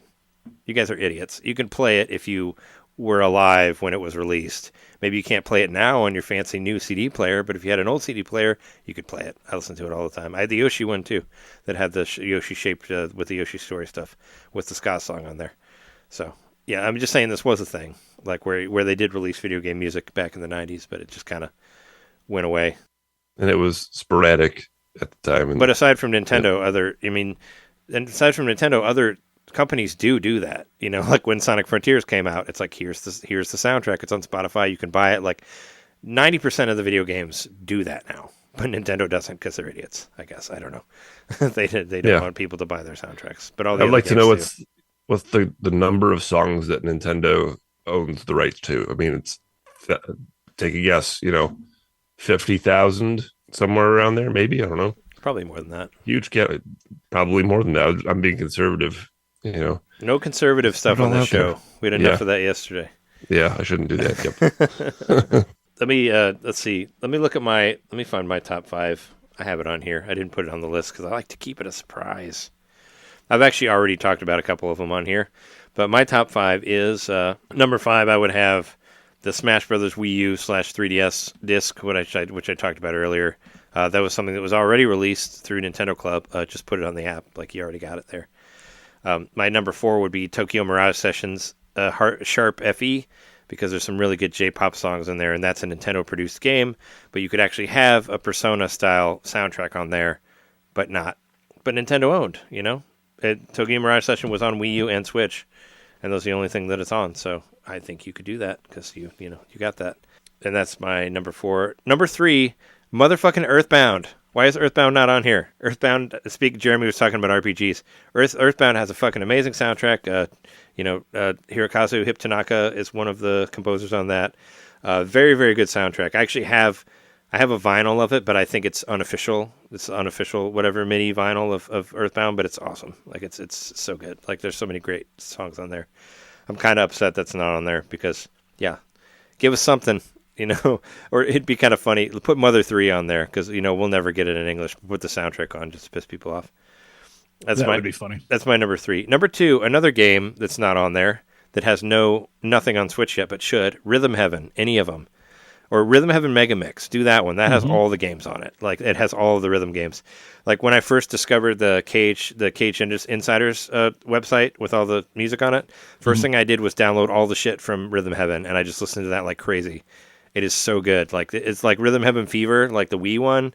Man, like it's amazing songs like on there. There's like a metal song, and yeah, it's just those soundtracks are so good. Like put that on there. I feel like that was a big miss.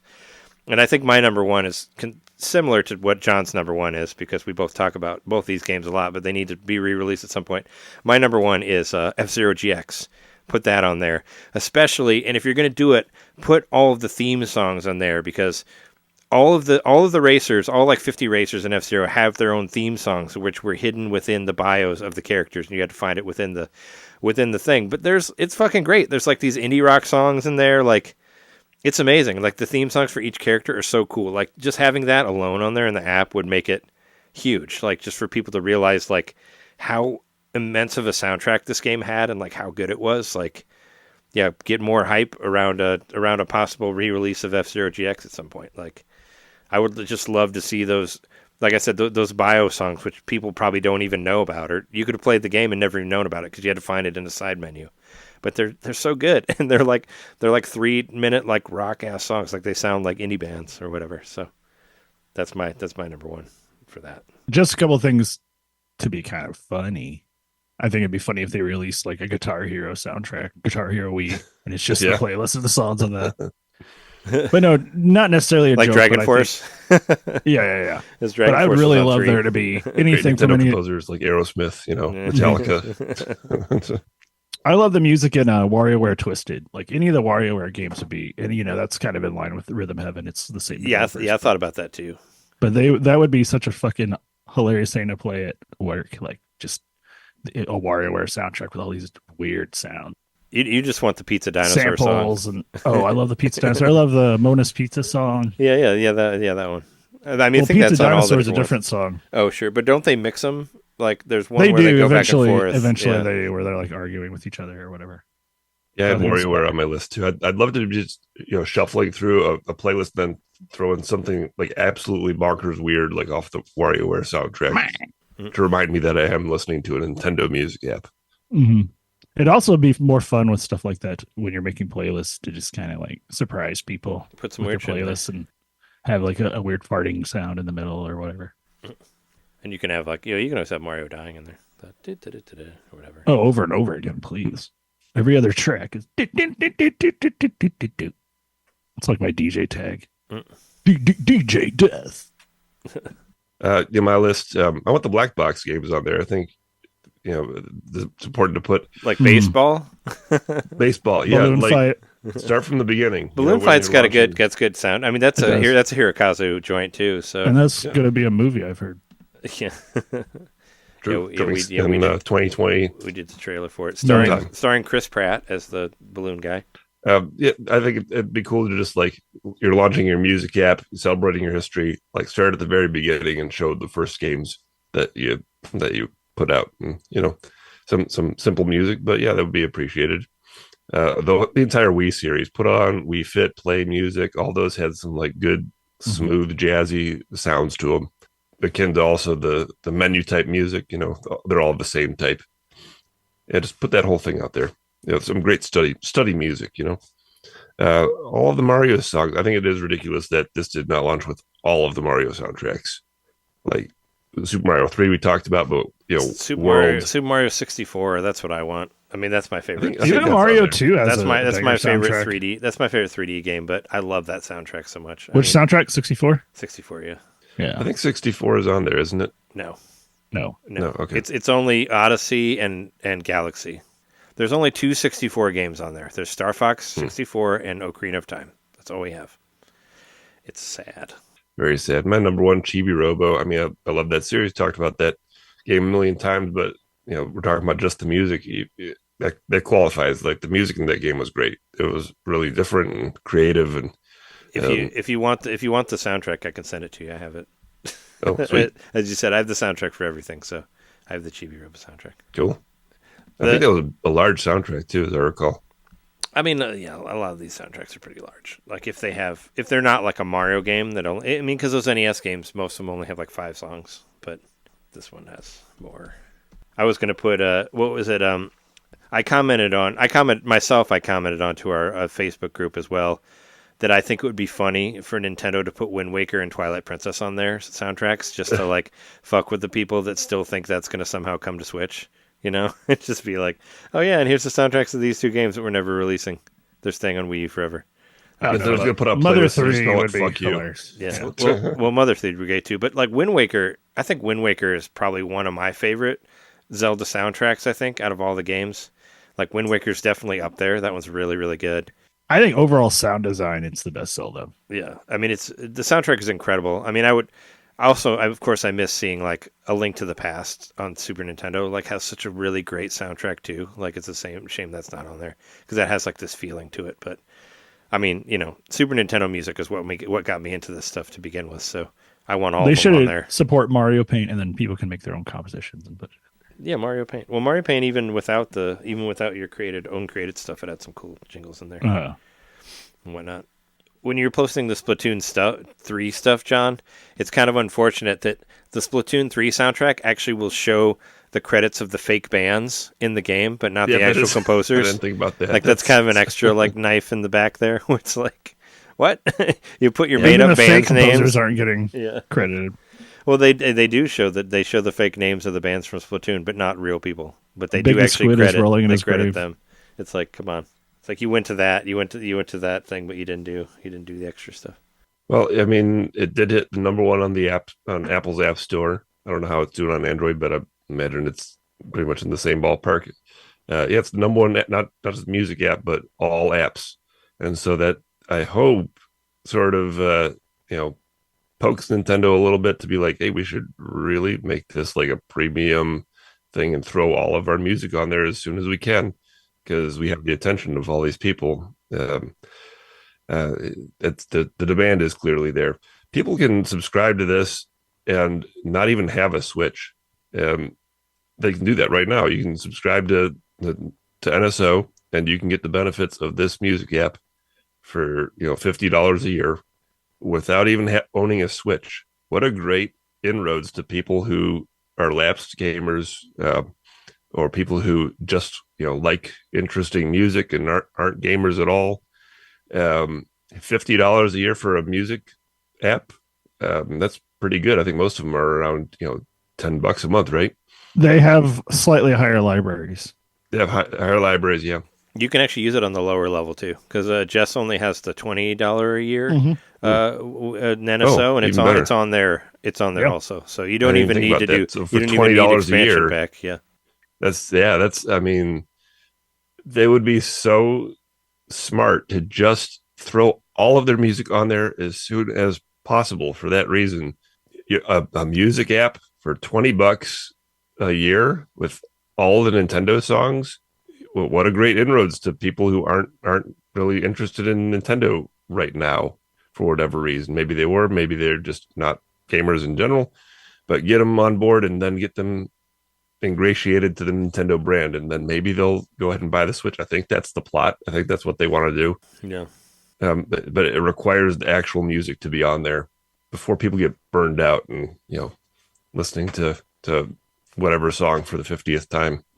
Sadly, I really think it's just something to beef up the online membership. I really don't feel like Nintendo has any plans. They're going to do that much for because there's nothing. I've seen no literature online to be like, hey, did you know you can, even if you don't have a Switch, you can listen for 7 days for free. Like, you could get the free online membership. The trial period. I even got I got a free month of Nintendo Switch Online, like with Mario Party. Like, it just came with it, and I didn't use it because I already have it. But. I think if the literature, if they were wanting people to, use the music app as a stepping stone to become a Nintendo gamer, there would be more out there about how intrigued about this Nintendo app, but not a Switch owner. Try 7 days of Nintendo Online, and you can listen to it. It's something along those lines, and I haven't seen anything like that. I think that they've always been a traditionally, I don't use that C word again. That kind of company. They rest on their laurels. See you next Tuesday. Smart. They're shrewd. I think they're also very smart, and I think they've considered, all the benefits of this, and I think they're just dipping their toes into this, and they're doing it in a very Nintendo way, in a way that's like, let's start with something that's structurally pretty great. I mean, it's on par with Spotify, but let's do it. Let's ease ourselves into it, see the reaction, and then see where to go from there. I mean, the reaction has been resoundingly positive. It's number one on the App Store, and people are still talking about it. A week or so later. That's no small feet in this day and age. I mean, it trended on Twitter like when it was announced, it was like the number one thing. Yeah. You know, like people would want to know what the fucking weird ass thing Nintendo's doing next. It's not just gamers. It's like I think a lot of people are just kind of intrigued by these often just seemingly bizarre decisions Nintendo makes that 1 out of 10 times or whatever will like pay off, but a lot of times it's just like, what the fuck? What are you thinking? Mm-mm. I hope they seize the opportunity, and I hope within the next month or so we do start to see some of that sort of promotion saying, hey, you don't even need to own a Switch to do this. $20 a month, Nintendo Music. Here you go.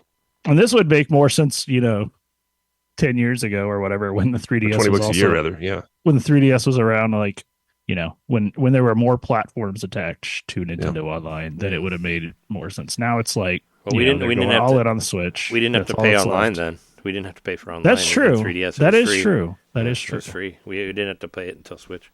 I wish there would be like newer stuff here. It's like, why do we have Breath of the Wild but not Tears of the Kingdom? Like it's like they're so stuck in the past. Also, you had like three we have some three like back-to-back games. Like you got like, you had Echoes of Wisdom, Super Mario Party, Jamboree, and like Mario and Luigi all back-to-back. Like where are those soundtracks at? Especially Echoes of Wisdom. Echoes of Wisdom has a great soundtrack. I would love to see that on there. Like it just came out like last month. Like why? I mean, it's doing all right on sales, but put it on there. Or I stand by what I said last week that I think Alarmo is going to somehow incorporate this functionality to have more stuff, but it's going to be makes sense. It's going to be through the Nintendo Music app. I guess you actually use the Nintendo Online to add stuff to the Alarmo. I didn't realize that. Oh. I think you have to have I think you actually have to have the Nintendo Switch Online to even use the Alarmo. Like Which I didn't know that was a thing until yeah. I was doing some research about the Nintendo Music app. But yeah, like it would make the most sense to if you're already requiring that, then just like streamline those two things, and then you've got your alarms also a music player if you just want to listen to music. Yeah. It's kind of, I've heard it's kind of nothing if you don't use it as an alarm clock. Like, I've heard people on podcasts wanted to just, like, buy it as just, like, a backdrop, but it really doesn't do anything. You just have a little character walking back and forth, like, behind the numbers, I guess, but... Which you can do with your, with your Zelda Game & Watch, yep. Yeah, do it with your Game & Watch. There was one thing I put on the list that, I mean, you would appreciate. They should put the soundtrack for Super Mario Maker 2 on there, because they did actually, they did actually make new songs for Mario Maker 1 and 2. Koji Kondo did, like for the desert, or like the desert world and like the haunted and like the haunted mansion stuff. Like that's cool. The Ghost like, House in the Mario 1 is like a really good. The Mario Maker 1 Ghost House song was really really good, and all the stuff for 2 was good too. Like they did extra stuff for that as well. So I'm just saying that was one that should be on there. It'd be funny they should put Labo on there, just because if you look up the soundtrack to Labo, I actually recorded it and put it on YouTube. I think that's the only way that it's up there. So maybe they'll remove my YouTube videos that are on there, but I think that'd be funny. I'd kind of put that up there as a joke. But since they have use the source, since they have a GoldenEye and Perfect Dark on NSO, and those were Nintendo exclusives, like how about those soundtracks? Perfect Dark, really really good soundtrack, and even GoldenEye. I mean, I don't think it's aged that well, but I think the soundtrack is still stellar. It's still really, really good. I mean, it's a Grant Kirkhope thing as well, I think. But yeah, stellar soundtracks. But yeah, we should probably move on because we don't have because we're kind of long here. Is there any extra game stuff that you guys wanted to talk about that we haven't got to? I just want to say a couple things. Last night after the terrible news, I kind of just tried to drown myself in whiskey in Japan, in Kamurocho, in Yakuza. I played a lot of Yakuza. As I said in my my nickname, and this is actually before all the election stuff, sub-story over story, because, what was it? I wanted to make sure, I'm over 30 hours now on Yakuza Kiwami. I think I'm at like 31 hours, almost 31 hours. And after last week, I've pretty much only been doing side stories, no regular stories, so... I'm basically beefing the hell out of my character. Like I'm like over leveling myself. So whenever and even though I never really thought anything was really hard in that game, like I never thought any of the fights were hard or whatever, but I'm just like, I'm doing all of this shit. Like I have like 50 some sub stories already completed, and I'm only in like chapter 4 or something like that. But I'm just kind of just doing all the extra shit, like trying to beat most of the Coliseum stuff. I got the zombie Majima, which is really cool. Like I'd never seen that before. Like there's this thing called Majima everywhere in the game, and basically the idea is Majima will attack you in different ways. And there's 4 different fighting styles. There's the dragon style, and the only way you can upgrade your dragon style is by defeating Majima in different ways. And I got to zombie Majima, basically where you get attacked by, like, he convinces Kiryu that he's a zombie, and there's all these other zombie people coming at you, and you kind of do this whole, like, zombie thing where you're going from, like, world to world and fighting these guys that are trying to bite you or whatever, and then you find out later that Majima was just fucking with you just to get you, like, just to get you more, get you more into it so you want to fight him or whatever. But it was funny. I never got that far. And cool, like, meta stuff under that. There was a Yakuza game called Yakuza of the End or something like that that was a zombie shooter that was on PS3 that was apparently terrible, but I still want to play it. But they did actually make like a spin-off that was like a third-person, like Resident Evil wannabe thing with Yakuza characters in it. And I just thought that was really cool that was in there. So I got to that. I beat the Pocket Fighters. That's like all the little mini cars that you get. It's like, I don't know if you were ever in Boy Scouts. It's like Pinewood Derby kind of, but you don't like build the cars. You just put the different stuff together, and you actually I think it's more like the cars where you hold the trigger, and it goes over the track. But you want to make the car slot cars. It's kind of like slot cars, yeah. But you want to build like the suspension and the weight and make sure the car doesn't fly off the track because you're not actually controlling it. You're just letting it. It's just going, and you want to make sure it'll make it through all the different loops and stuff. And when it was a huge thing in Zero, it's in this as well. And all the characters that you meet in Yakuza 0, they're all older now, and their stories continue. So it's basically that's like a straight sequel to Yakuza, but that's its own like side mission thing. Like I did all of that. I bought $1 Million darts from or $1 million yen, so that's less. But I bought them from the antique store in the game, and I basically last night I went and I beat all of the dart stuff. I beat the highest difficulty CPU characters. I was just like blowing through it. I was just doing all the. I was like, let's go bowling. Let's go to the batting cages. Let's go do karaoke. Let's go to the bar. Let's go have sushi. Like I was doing all these things that I could pretend that I'm in a virtual world. And it was last week I was listening to Video Game Apocalypse, and they had a question of the week was like, what is a type of game that you wish there were more of?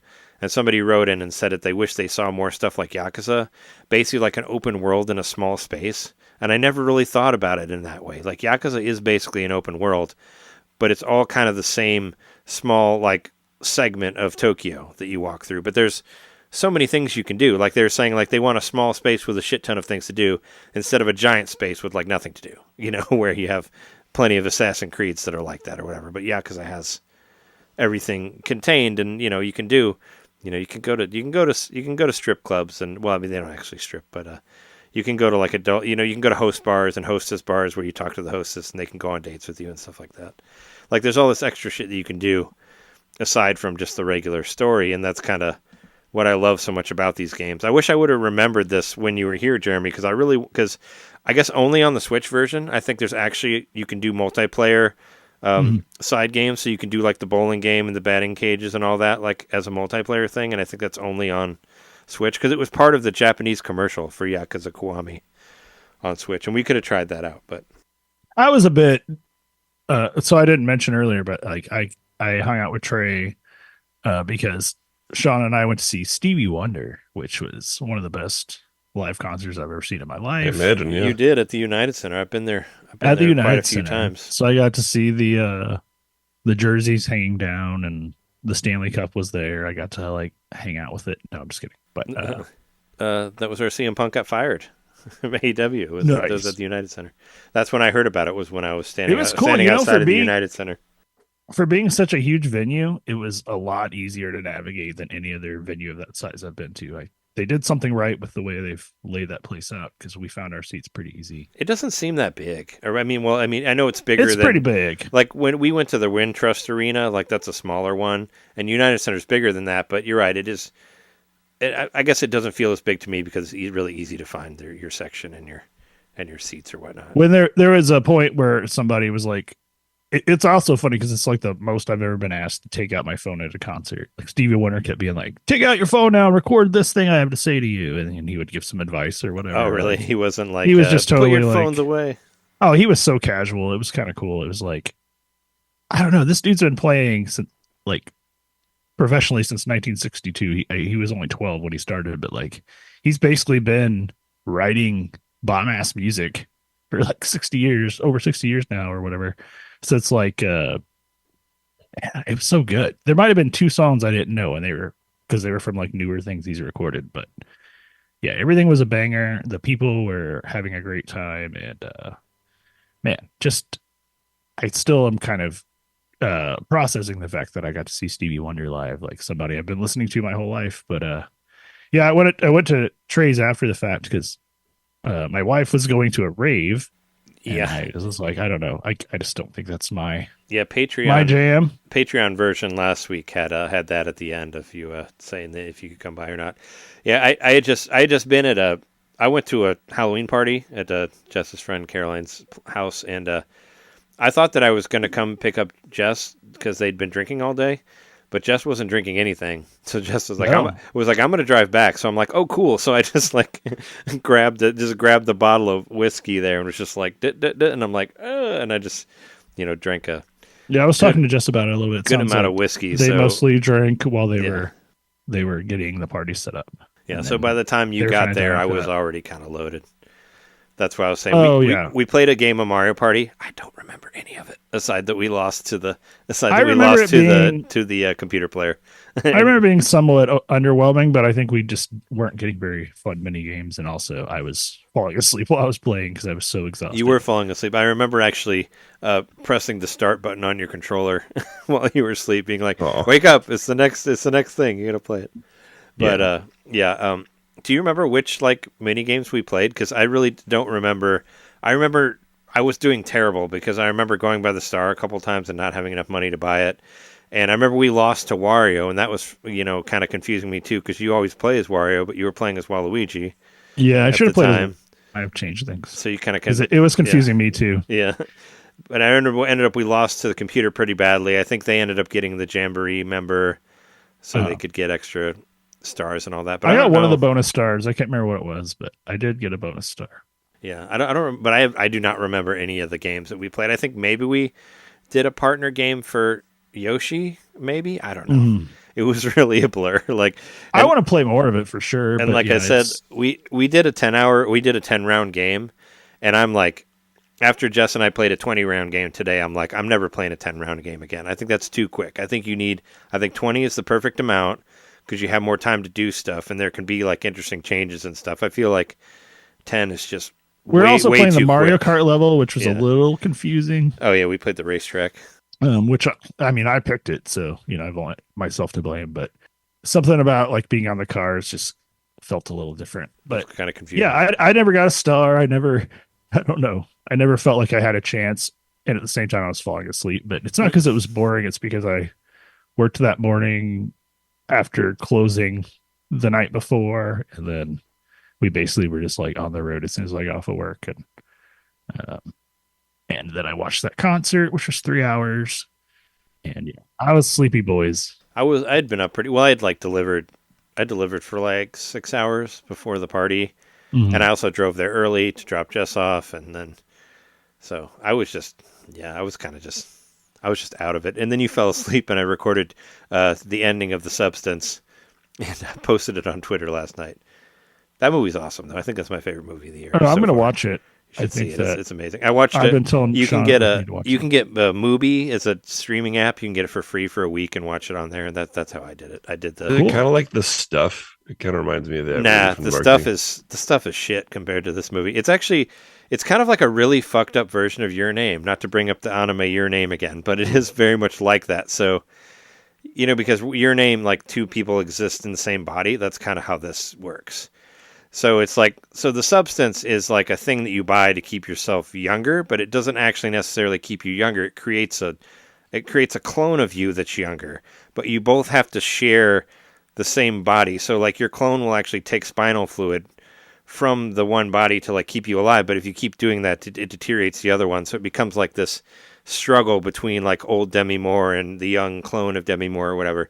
It's done really, really well, and it's got this insane ending where it's just kind of like, I was listening to Kevin Smith talk about it, where it's all, he's like, the director is just like, hold my beer, or wait, hold my beer again, or wait, hold it again, because they just keep going like up and up and up and up, and it's just this crazy like full-on gore fest. It's like almost like a trauma movie, but done like really, like it's shot incredibly, like it looks really good, and I was impressed. I was impressed by it. Like, I want to see this lady's others. She did another movie. It's on Shudder, but it was highly rated as well. But I was really, I'm impressed, really impressed for by what it. I did see of Demi Moore taking this role, because traditionally this isn't. I don't know. This seems like a real character acting role or not character acting. You know what I mean? Like, this seems like something where she could have got an Oscar for this, or like. I hope it gets something. I hope it gets like some sort of nominations, because I thought it was shot really well. I know it got I think it got the Cannes Best Screenplay Award. Like, it did get it from like the Cannes Fest, so it did win stuff from other things. But I just thought it was done really well, and it was cheap too. It's only like a $30 million budget or whatever, because there's only a couple locations, but it's got a lot of, like, it reminds me of like so many different movies, like Requiem for a Dream or like Brazil, and like The Shining, and yeah, there's just a bunch of stuff, like just a bunch of cool like classic horror stuff in there, and yeah, it was, I don't know. It's up there for one of my favorite movies. But yeah, we played Jamboree. I didn't remember much of it, but Jess and I we've been playing it. We played it yesterday, and we played the 20-round game today. And every character that you get that you can pick up, they all have their own like partner mini game. And I hadn't seen Rosalina's, and I hadn't seen Waluigi's yet. But Waluigi's is really good. Like, I kind of wish it was its own side thing. Waluigi is actually Waluigi Pinball, but you all play pinball together on a split screen, and it's actually a pretty in-depth pinball game within Mario Party. Like, you can get multi-ball, there's like different, it's like it kind of felt like a Zen pinball game. There's different like quests that you do like within the game, and it's all like split screen. I was like, oh, why is this not just a regular single player mini like pinball game in here? Like, I was really impressed, like all the shit you could do on there. Like, there's different ramps. There's like, is it reminiscent of the Mario Kart track? Like, they try to model it after that in some way, or no, not necessarily. I think they actually tried to. I think they more tried to make it look like an actual pinball game, because it actually has like ramps and like extra stuff to it. So I'd prefer it that way than, because if you try to do if it was based on the Mario Kart track, it'd be a little basic. But this has more ramps and stuff, and if you light up all the Waluigi lights, like there's things that happen. And also, if you find Waluigi first, he will drop medals onto the pinball game that you can collect, and you get extra points for that. So, and he'll actually do it twice. It'll kind of pull back, and he'll come up and he'll drop it into the pinball game, and then you pick him up again. I was just really impressed on it. I was like, wow, this is great. Like, this could be its own game. Like, this Waluigi pinball is awesome. And Rosalina had like a snowboarding racing game, which was okay, but it was, motion control, like, panning back and forth. But the Waluigi pinball one really blew me away. I was like, oh wow, like, I'm still discovering, really cool stuff in this. And we played Western Land, the one from Mario Party 2, and it's cool to see like Mario Party 2 stuff, like, they basically, HD it or whatever. It's like it's the board, but they add a bunch of extra shit to modernize it and all that. And it's still a very solid game. Like, I'm be surprised if it doesn't show up on my list somewhere. And I said most of everything I want to say about Ys 10. The only thing that I thought was pretty funny is I was just riding around on the boat, just driving the boat around, and Karja says like, if you have time to lean, you have time to clean, and that like made me laugh, because that was something we used to say at the bar. I don't know if you guys say that at your restaurant as well, Jeremy, but we would always say that, like, if there's nobody at the bar, then you got to clean. If you got time to lean, you got time to clean. If you're not working, if you're laying on the side, you do it. And I just thought it was funny that was in there, and I feel like that's like, great localization. Or you hear like, Karja says like, teamwork makes the dream work. Like, that's not something you would hear. Like, that's not a Japanese phrase. Like, they did a good. I felt like they did really good. I believe they said there's no I in we, which was wrong. Oh, depending on which we you're talking about. But no, I thought it was just done really, it was something that I was unexpected. I was like, oh, that's funny, and I still, I like that game a lot. I finally got to play past the demo, and that one, I don't know. I'd be surprised if that's not the number one for this year. I mean, I love those games, and how solid this one has been so far. Like, and it's really nice to play a game that actually doesn't have frame rate issues, since since Echoes of Wisdom was really clunky and parts of Yakuza is clunky too, like this game is smooth as fuck. Like I've not ran into any issues at all that I've noticed with it. It feels really smooth. So I've been enjoying it a lot. And also, I got the Jess and I are Sam's Club members, so I got the 10% off eShop cards because I was undecided about whether I'll get Mario and Luigi or not. I'm actually kind of more leaning towards Dragon Quest III next week, the remake that's coming out, the HD 2D, because that game looks incredible. But anyway, I wanted to find a way to save money on games, and I was like, well, I should see if I can get some shit off of I know like Sam's Club and Costco does that, and yeah, you can do 10%. I bought $100 worth of eShop cards for $89, so nice. I saved $11 on there, and awesome. They're sending it in the mail. I don't have it and yet, you'll get gold coins. Yeah, but my idea was to do like $100 for Mario and Luigi, which, the reviews are kind of all over the place. I watched IGN's review, and Logan Plant's being controversial. I know he's getting roasted online, but and I don't want to argue with anybody in the comments, but I did want to say, Paper Jam got a 5.2 when it came out, and Jared Petty rated that one, the last original Mario and Luigi game. It's not like they haven't gotten low scores before.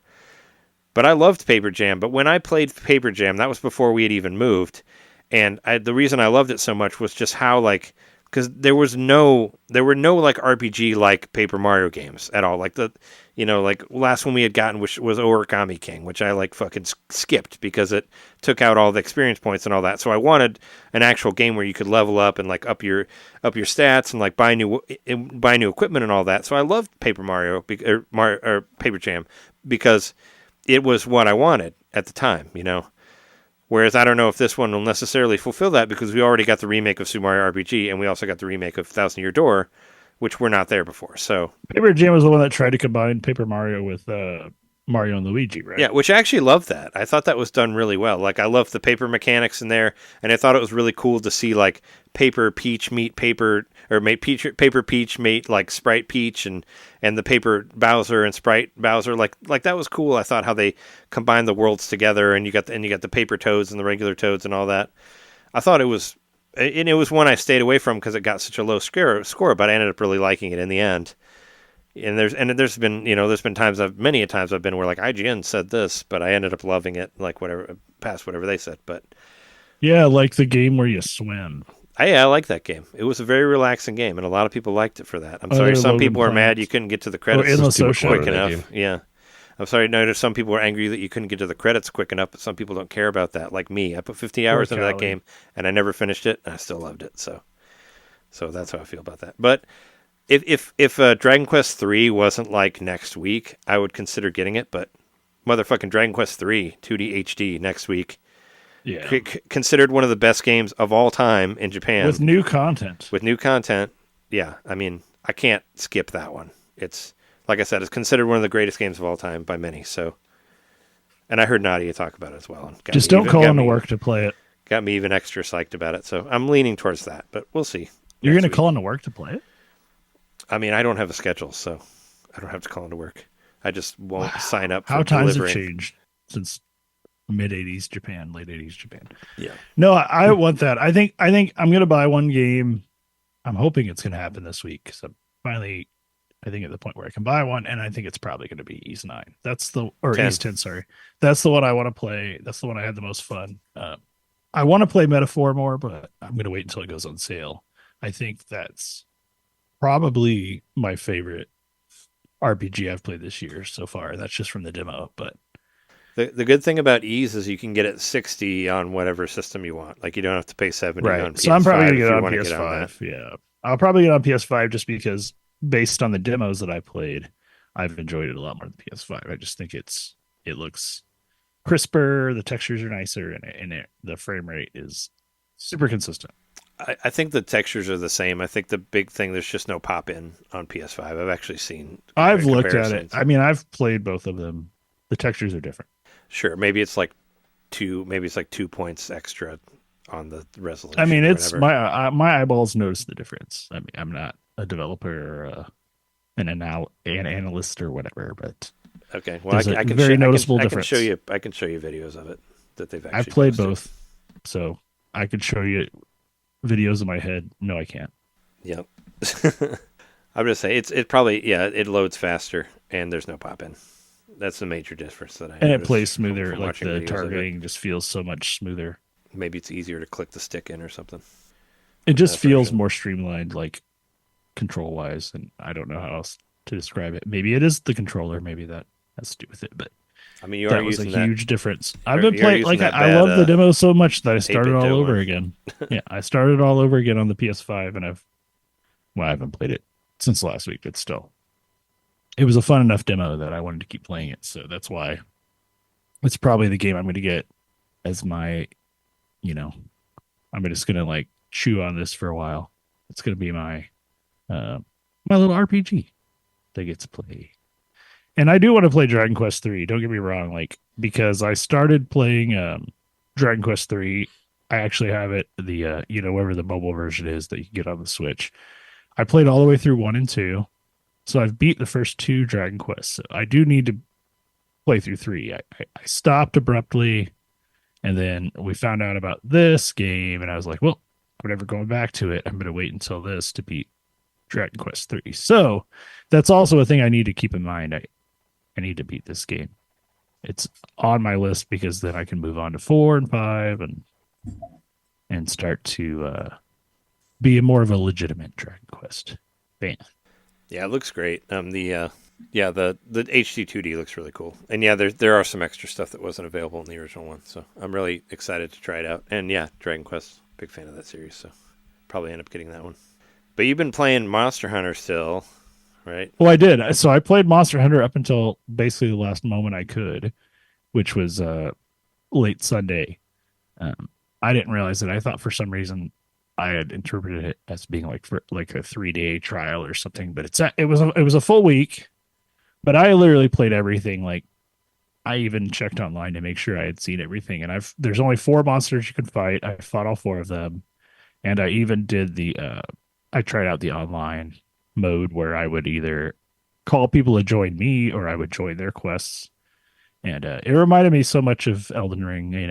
Obviously Monster Hunter came first, but it felt like that sort of interface where people will join you and then you sort of like do a little dance for each other at the end to thank each other. And I actually joined a battle. Like what's kind of fun about Monster Hunter is you can join something already in progress if they've like set up the flare or whatever. So I actually like joined this battle for one of the enemies I hadn't defeated yet. And I finally caught up to them. You have to like find them on the map.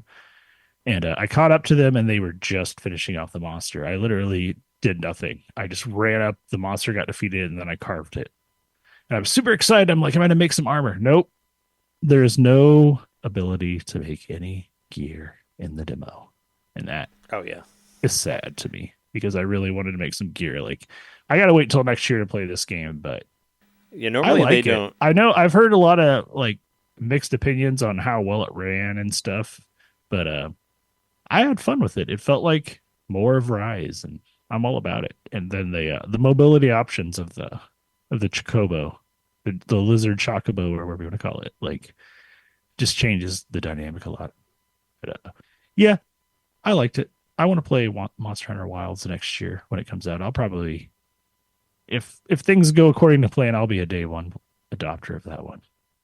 They normally, Monster Hunter games on the regular, their demos are normally not great, and they never really have given you the ability to build up any of your armor. Well, I just found that out. Thanks. Or swords. I was just saying it took me a while to get into it because every time I tried the demo, I'm like, I don't get it. I don't get this. Making the armor is a huge part of it. So yeah, and it's not. You don't know that unless you have a full game. So it normally doesn't demo well in that way. But yeah, I was surprised you got to keep playing it for as long as you did afterwards. I thought it was only like a couple days, but yeah, you had been playing it. You got like a whole week out of it, like at least, right? So good for that. Very, very meaty demo for someone who's, I played through Rise. I didn't get all the way through all the extra like DLC, but I did buy it. But as a Monster Hunter fan, which I think I can call myself now, this makes me excited for the future. I do wish there was some chance of it coming to Switch? Maybe it will. Maybe the Switch 2 will. I think Switch 2. Well, Capcom We'll did roll out the door with Monster Hunter Wilds. Capcom did say that they were upset that they couldn't put it on Switch like now. Like there was a quote directly from them saying they wish they could put Wilds on there, probably because Rise sold so well on there. So I mean, I expect it being a thing whenever they. It's got to be in the top 5 best looking games on Switch, easily. It's a nice looking game. They really know how to use that hardware, rather. But yeah, is there any news stuff you want to do so we can wrap this up? News. Don't snooze or you miss the news. Yeah, just 2 things. One, Doom is now fully playable on the Alarmo. Yes. I mean, who was surprised by that? So that was all through soft mod. They didn't have to like open it up and fuck with it. I don't know. I didn't dig into it too much. I watched that they played it with the dial on the top, which looked really cumbersome, but that's how they moved it around. Was they like turned it and clicked it to shoot stuff, and that's where it wasn't motion controlled or anything like that. Like didn't use the cameras from what I could tell. But I mean, they put that on everything. So there you go. I love it that somebody did what God wanted us to do, which was get Doom to run on this newest device with the screen. It's what the demons wanted us to do. It's what Doom wanted us to do. I mean, you'll never top the pregnancy test, but come on. The alarm clock you can play Doom on, that's pretty cool. I just pictured you'd use the motion sensing function to like shoot, like you'd be rolling around in bed. Apple's making an Oregon Trail movie. What do you think about that? What? I hope it's better than the Tetris movie they made. That's all I could say. It would be great if it was like could it be as inaccurate? What was that thing that you put on your gaming list that was on Netflix? Yeah. Bandersnatch. Bandersnatch. It was something like Bandersnatch where because there's so much about Oregon Trail that's all about. You can actually get as far as you can, and then you're gonna fucking die if you're not prepped right. And like as a movie, it's weird to make Oregon Trail as a movie is like let's make I don't know. I'm even trying to think like make Civilization or something a movie. Like it's a retelling. Yeah, it's a retelling of a historic event or whatever. True. And then you're making it a movie. Yeah, it's like it's not even a specific, retelling. It's a broad retelling. Yeah, and you're adapting that, and they're gonna make it a comedy, and it's gonna have musical numbers. And somebody's gonna die of dysentery. I mean, I put money on that. Right. That's gonna happen. It's gonna be a show. More like Cannibal the Musical. Cannibal the Musical. Yeah, exactly. Yeah, right. Well, that's interesting. I'll maybe check that out when it comes out. As long as you don't die of dysentery watching it. It's like don't we all have like 2 years of Apple TV like between the 3 of us that we've never used and that we could I get offered it constantly. I mean it's probably expired, but I have both of my TVs that I got, they both came with a year of Apple TV, and I don't care what's to I've watch never anything seen Ted on Lasso. it, so I've never done Supposedly that's a good show. I actually have it on DVD. Like one of Jess's actor friends sent us the like for your consideration screener Emmys one. Yeah, but we never watched it. But we have it somewhere on DVD. Jesus. Yeah. Not even when I didn't need Apple TV to watch it, still didn't watch it. I'm not into soccer, sorry, or football, whatever you want to call it. Oh, is it about football? Yeah, it's about a soccer coach. I've seen people compare it to the Bear. Actually, some people think that the Bear stole some of the. Is there a whole episode where it's just like stats printing up the whole time and he's freaking out? I don't think it has like a trigger episode like that one, like the first season Bear does. But God, that was one of them. I think probably the most stressful episode of television I've ever watched. No, I'm saying it's a trigger episode if you've worked like at a restaurant or a bar. That's why. It definitely freaked me out. I wish there was a warning before that one, before their 20-minute one-shot episode like that. Yeah, had me have my own PTSD from working at a bar. So yeah, that's definitely felt very real. Speaking of restaurants, McDonald's Happy Meal toys have new Mario Kart. McDonald's Happy Meals have new Mario Kart 8 toys. I did see that. Did you go get some yet? I saw that when I was rolling through the drive-thru the other day, and I was surprised. I was like, do they just have this old sign up still? It kind of seemed that way. It was like one of those like 4-corner. It's basically like a standee they built like to promote whatever. And there's Mario Kart toys. I'm like, has this been here for years? And I just forgot. Like Mario Kart 8, really? It's 10 years ago. old. It does seem kind of random, but I mean, it's maybe there was a gap in the schedule of Happy Meal toys. Like we just need something reliable. So. What else you got? How about those old Mario Kart 8 ones? Bring them back again. I think they're different Maybe ones. So I don't remember what the other ones were, but they look. It'd be like if McDonald's in like 2002 was like, we're gonna have Home Alone toys. I don't know. I almost wonder if this was like sequels. a double booking or whatever you want to call it from the Mario movie. It's like, I mean, those were cars that we got for the Mario movie, right? And I imagine maybe they just swapped some plastic parts, and this is the new edition of it. Maybe this was in the cards since then as like part of a deal. We're gonna do the Mario movie, and then we'll do another one, like 2 years out or whatever. From what I've seen of the toys, they look fairly generic. They just look like rolling cards. Yeah. Nothing like. I mean, they look like the old Super ones, Mario right? 3 toys of the days of old. Like nothing's been that cool. I mean, interestingly, they come in boxes. Of them last time. It was all right. Like I got the Toad. I got the Toadette one, and it had the stickers. I want the Goomba that backflips, cool. and I want the Mario that you squeeze it and he jumps. Oh my gosh! Put that back out again, like exactly as do it again. Like, fire up the old molds and. Oh, I got those. I got those toys. Yeah, I got a couple of the suction cup raccoon tail Mario ones. I got a whole box of McDonald's toys that I've been going through. But I think it's interesting that this current one comes in boxes, like almost like little collector's editions or something. And I read someone said online that he went to go just purchase the toys, and they wouldn't let him do that this time. Like you had to buy a Happy Meal in order to do it. It might have been just his McDonald's, but it's giving me Beanie Babies flashbacks. I wondered about that because I've been there just to deliver food from McDonald's, and I just didn't want to pay the money for it, but I was like, oh, maybe you could just buy one of these, but yeah, usually you can. When I got all mine from the Mario movie, I just went in and bought them. They were like $2 or whatever. Well, I'm sure I've told the story on here before, but I don't know. I think it bears repeating. When the Beanie Babies toys came out in the late 90s and McDonald's, it was before I worked there, which is probably for the best. But my dad was like really into collecting Beanie Babies. They were like the hotness, and you could like resell them and stuff. So my dad's like, I got to get all those Beanie Baby toys. They were actually like, there were certain ones that were still selling for more than you would pay for a Happy Meal because people were just so fucking crazed about those Beanie Babies. And there's a period of time where our fridge at our house just had all these Happy Meals in it. I mean, they weren't in like the boxes; they were like in the bags or whatever. But, it's like somebody's got to eat these. I'd be like, Mom, I'm hungry. She's like, microwave yourself a Happy Meal. Like, wow, that was totally a thing for like a month in my house. Like, where it's like, I'm complaining about being hungry, and my mom's like, where the Happy Meals 40 are. Happy Meals, yeah. And I didn't get a single one of those Beanie Babies. Let me tell you, I never got a snuggle one of them.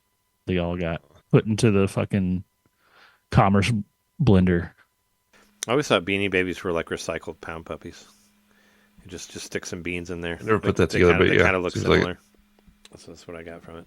I'm looking at the McDonald's toys right now, and the Toadette one that I have is on there, but it has the flipped wheels, has like the anti-gravity, so that's different, I guess. Where the one that I had, it rolled, but it looks the same. But so now it just sits. Yeah, so some of them have the wheels. I don't know if they switch or if they're just some of them are just like that, but I doubt they switch. Don't know. So that's but I mean it's whatever. Complex moving parts are not part of McDonald's Happy Meal toys generally. Oh, they probably used to be. But yeah, is there anything else? Is there anything else on here? I was going to check the news really quick, but I think we talked about. I think we're plenty. good. I mean, we mentioned earlier that Nintendo said that it's backwards compatible. They said that during like the height of the American election. They were like, "Oh, by the way," I think it was Furukawa or whatever. It was like whoever the president is now. He's like, "Oh, by the way, I wanted to let you know at the investors meeting, we told everyone that it'll be backwards compatible and it'll work with Switch Online." So cool. Yeah, just this weird. Thanks for giving Nintendo us something during some pretty tense moments there. Yeah. Yeah, I mean, I did actually get on Facebook and Twitter a lot just to find people that I know also like grieving and dealing with all this bullshit. But I did see somebody saying like, I read through everything from that because I wanted to not be depressed. And they're like, I think that was a voice chat thing where it's like, it's like that thing. It's like, I want to see the next Zelda game, like seems like a reason to stay alive sometimes. Like I'm not trying to be too dark here, but it's like Sure. the world can get pretty dark, but there's going to be a new Zelda game, so let's see what that is. Yeah, I'm hoping to survive till that Fantastic Four movie comes out next year. Mhm. Better be next year. Gotta make it for that one, at least, so I can, see if it sucks or not. Probably not going to be as good as that '90s one. But yeah, I think we're good here. I think we can wrap it up. Even though I was thinking about that as well. It's like I don't want to stop doing this podcast because I have to go back to the regular world and be depressed again. At least I got a couple hours of Dynamite I can watch to take my mind off of it. Yeah, get back into 10. But hopefully, hopefully this helped you out as well, listeners. And if you want to help us out monetarily, go to patreon.com/NintenDomain podcast, and you can see our bonus episodes. Listen to them.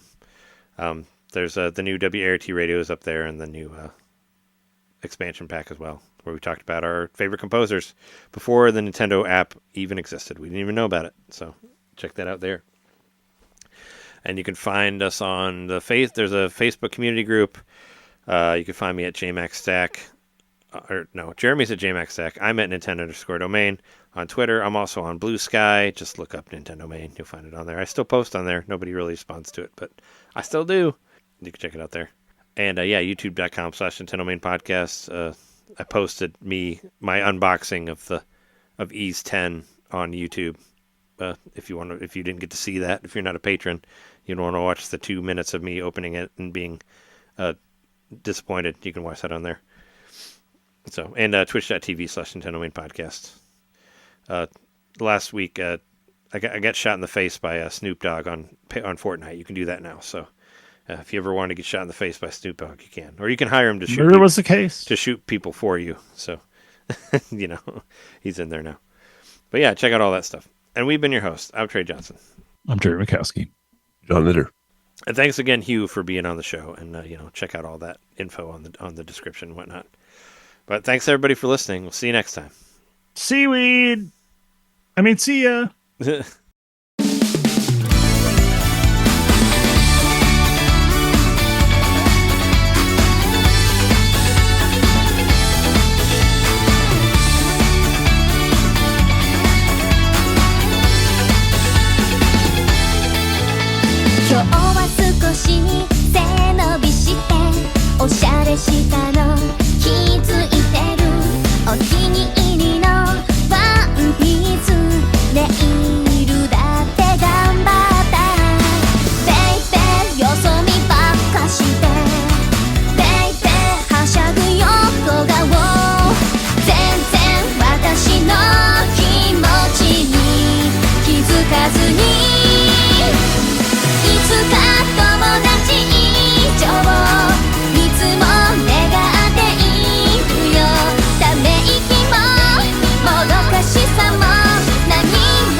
This week on NintenDomain, we have Hugh here from Retro Game Club.